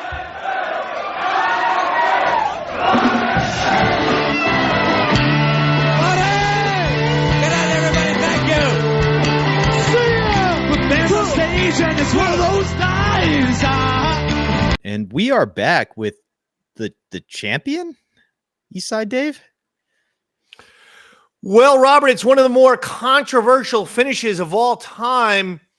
I believe Eastside Dave technically got the win with the help of the real Midnight Rider. What a match. As it was found out, it was determined that the original rider who started off the match was none other than ECW wrestler Danny Doring, Dangerous Danny Doring. And he was a fake Midnight Rider. And when Eastside Dave, got hit at one point, I had to roll to the back, and so I don't know what happened, but apparently the real Midnight Rider actually showed up in my defense, beat up Danny Doring, the fake Midnight Rider, and pinned him. And so officially, the winner goes to me, Eastside Dave, on behalf, thanks to the real Midnight Rider. Now, things to talk about, Robert. Number one. Let's start with what the fuck was that plot? Number one. Well, we gotta discuss this first. Danny Doring was the person who trained me for the match. Despite him denying this is what happened. I reached out to him multiple times. I said, I'm good on the weekends for training. He was going to train me for the match. He did not get back in contact with me on several weekends until finally he did. He said, okay, meet me at such and such. It was a like a bank or something. I figured, he was going to meet me and then take me over to where we were going to wrestle, go to a ring or something. No, Danny Doring decided to train me on a parking lot in the middle of fucking winter. And I'm like, wait, we don't have like a ring or anywhere to like even like a rec center where they at least have those like amateur wrestling mats and shit like we're out here in wintertime on a parking lot. He's like, well, this is the best place to teach you how to bump, which for wrestler, it does not mean cocaine. It means take a flat back bump on the mat. You get punched, you go back with your arms straight, your legs straight, and your back straight, and everything is straight, and you hit the mat at the same time. Flat back bump, right? He's like, yeah, I'm if you can learn how to do it here in the parking lot, you're going to learn how to do it great in the ring. I'm like, dude, I'm not getting into professional wrestling for real. Okay? So, you're little did you know, though. Yeah. You're trying some fucking Mickey and Rocky shit where, I'm fucking, like, you're going to, like, throw a chicken out and make me chase it for fucking half an hour next. It's like, no, You're not talking to some young guy who's trying to break into professional wrestling. You're talking to a guy who's going to do it tonight, not realize that 10 years later would be doing it for then 10 years. But nevertheless, at the time, I thought this is just a one and done type of situation. Could we get somewhere softer to train? Nope. We did it on a parking lot. He hates that I say this because I said this on Special Delivery starring Sam and Dave, and he called in. It was like, you're a fucking liar, Dave. Fuck you, man. If I ever see you, I'll fucking kick your ass. That's what he actually said to me. Well, thank God you learned how to take a bump in a parking lot then. I'm like, Danny, where did we go? We only went to that parking lot, man. Because like every time I wanted to train, you kept saying no. First of all, that's bullshit. But secondly, it doesn't matter. It doesn't matter if I had said no. When it was time to train, where did we train? Was it a parking lot in the middle of winter? Yes or no? The answer is yes. Like when we had the training session, we didn't go to a ring, dude. We went to a frozen parking lot. Nothing about that is a lie. Just because you're embarrassed doesn't mean I'm lying. Well, we were supposed to train the Sunday before, and he said no. Okay, but still, it still means you never had access to a ring, probably, dude. Yeah. That's what it means. Yeah, of course not. Anyway, we do the match. Number one, Roberto. I used him to try to tag. That was something that Anthony actually saw and picked up and mentioned on the air, which I thought was funny. I didn't just try to tag with my arm to get a little more, to get another, I'd say 16 inches of extension. I actually put Roberto out there and tried to tag him in. That's something I enjoyed. Now, Danny Doring, at one point, it's called for the Dave man to get in there and mix it up. Hit someone with a clothesline, drop an elbow, but then as my back is turned, I'm going to be hit, right? Yeah. So I go to Danny Doring. I go, okay, I'm down for it. So Danny Doring, when he was teaching me how to throw a clothesline, he said, upper part of the chest, right here, right where I'm slapping. Yeah. Because you can hit the person hard and it's not going to hurt anything, okay? Don't go above that, which is the throat or the jaw. Don't go below that where the heart is. Right there. Go perfect. Anyway, there was also a point in the match where I get in the ring and I get clotheslined by Danny Doring. And guess where Danny proceeds to hit me? Right in the fucking throat. Right in the Adam's apple. Right smack dab in the Adam's apple. Exactly where he told me not to hit. So now, on top of the fucking frozen parking lot thing, the guy practically crushes my larynx. I'm like, what the fuck?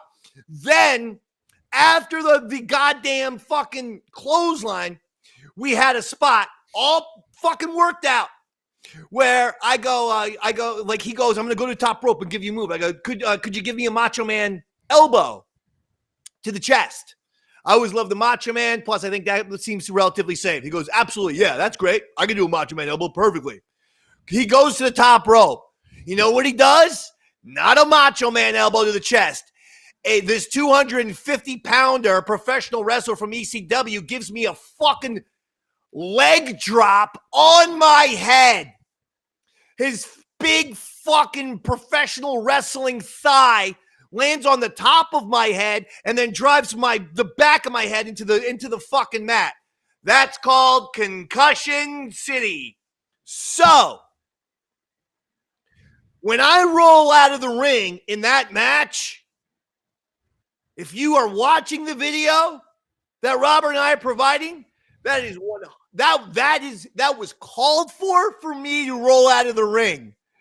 What wasn't called for was for me to roll out of the ring because I was genuinely fucked up. This goddamn Danny Doring did nothing professional. He was responsible for 2 hits. One hit me right in the Adam's apple. The other one hit me in the head and fucking knocked me out while I was awake, like knocked out. I'm stumbling to the back of the fucking thing. Done. I fall back into the couch. Pitsy goes, again, if I was the Midnight Rider, Pitsy goes to me, you got to get the rider gear on. I go, I'm done. I couldn't stand up. They get EMTs. The fucking wrestling match is going on, just so you know.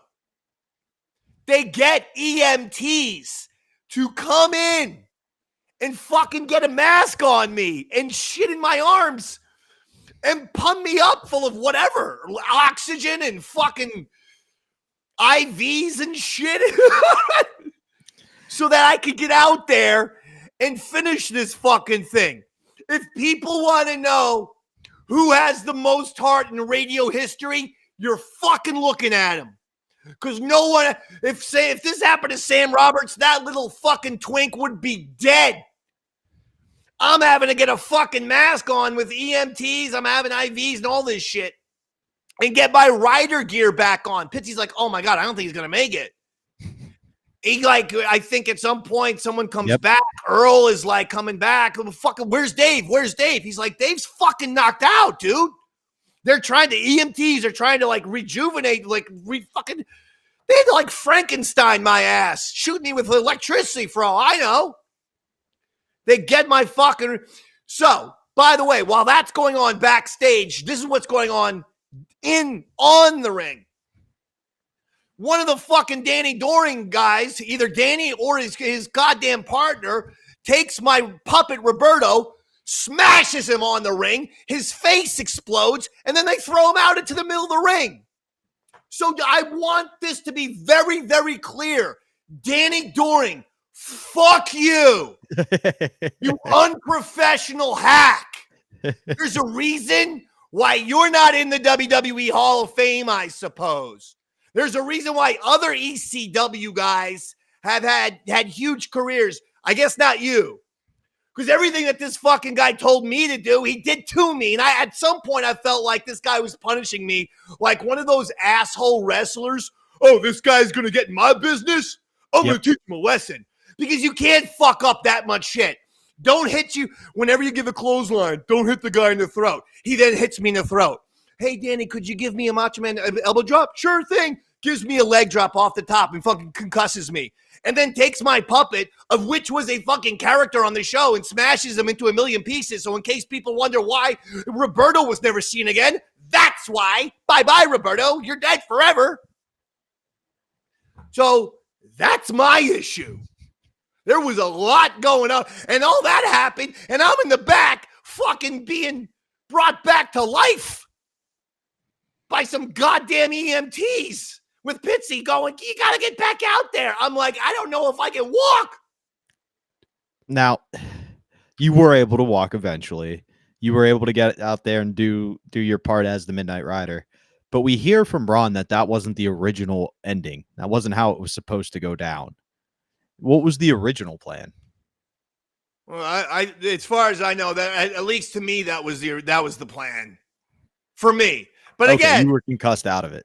Yeah, I was concussed, and also Danny Doring obviously switched some shit around. Because once you switch an elbow drop to a leg drop, and I was not prepared for that. And he literally did fucking drop from 15 feet in the air, a fucking leg on your head. People who say, see, here's my issue. I'm not an asshole who says wrestling is fake. I love wrestling. So if he was going to fucking prove a point to one of those loudmouth idiots who's like, whoa, wrestling's not for real. Wrestling. That wasn't me. I'm the wrestling fan, Danny. No reason to prove your fucking wrestlingness on me. God damn it. Is it possible it was Tazz and he saw that you had a real wrestler there and it irritated him? I don't know, but Danny Doring, totally unprofessional. I don't give a fuck if he's bothered by this. I don't know if he's even still alive, honestly. But I remember him calling up me and Sam when I talked about it on the next Sam and Dave show, and him being like, "Oh, it's bullshit." I'm like, "Well, did we train in a parking lot? Yes or no?" Well, yeah, we did. In the middle of winter. Yeah. Well, yeah. That's what time of year it was. But I mean, it was because it was. Shut up. Because of this. It was because you're a fucking liars. Because you didn't have access to a professional wrestling ring and you lied. You said you did. And why did you fucking do a leg drop on my head when you were supposed to be an elbow drop? And that which actually fucking gave me a concussion. Cunt. Yeah, I'm with you, man. And on that note, I think we pretty much covered it. That ends He's the still big alive. He's 51. Well, I like to think he's out there teaching people to take bumps in a parking lot somewhere. Wait, we did not cover it because that's then the Midnight Rider comes out to help Eastside Dave. He takes down Danny Doring. He takes down the other guy. Couple clotheslines. He gives a combination Stone Cold Stunner and DDT. Ryder versus both guys gave him two separate moves at the exact same time. And then he took, even though Ron Bennington tried to prevent the Midnight Rider physically from taking the $25,000 Bob Dylan guitar, the Midnight Rider did the classic get away from me with the backhand. And Ron ran away, and the Midnight Rider grabs the $25,000 Bob Dylan autographed guitar, the most expensive item at the Hard Rock in Times Square, and Allegedly. he smashes Danny Doring in the head with it. Boom! 1, 2, 3. And the real Rider pins the fake Rider, Danny Doring. And then Danny Doring's mask, we took off his mask and he was exposed as being the fake Rider the entire time. Happy ending as Eastside Dave gets the technical victory with the help of his nemesis, the real Midnight Rider. Is it confusing to some people like Robert Tambura who are not wrestling fans? Maybe. Wrestling fans, though, they call this the greatest storyline in the history of the business. Better than Hogan Andre WrestleMania 3. Well, I don't know enough to dispute you there, Dave, so I'm just going to have to take your word for it. And this was a fun episode. Truly a fun episode. I got to say, the great culmination to arguably the greatest bit in radio history. And if you want to see where everybody's still going, you can find Danny Dorian in a parking lot somewhere. You can find Earl on the Bennington Show. And Dave, where can they find you? Oh, Robert, we are talking about Davey Mac Sports Program, which is just going so well. I mean, the amount of special guests. We've had Coke Logic, Bronx Johnny, Aaron Berg. We had Chris Pepper Stanley having some great episodes. Go check that out. Yaddle Chaddle is back next week with the return of Andor Season 2. That's the Star Wars podcast I do. Eastside Davidson Wrestling Show. Oh, my Lord. I have to upload our WrestleMania episode now that I think about it. So that's something the Dave Man has to do, and I will get on that.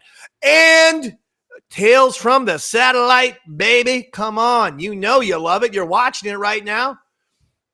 Be subscribing to the YouTube page at Eastside Dave TV. And there it is, Robert. There it is. Robert? Follow me on social media at Bobby Cambero if you want to check out what I'm doing. What's wrong? I was saying, and there it is, Robert. And you were just nodding. And then you were just nodding back and forth. I was like, yes, Robert, this is your time to talk. And you were just nodding. Oh, no. We froze for a second. But on my end, check me out at Bobby Cambero on social media. That's where all my dates and stuff are. And if you see this live this Saturday, I'll be at the Allen Theater in Anvil. On that note, thank you for tuning in, radio family. And good night. See you live, Dave. See ya.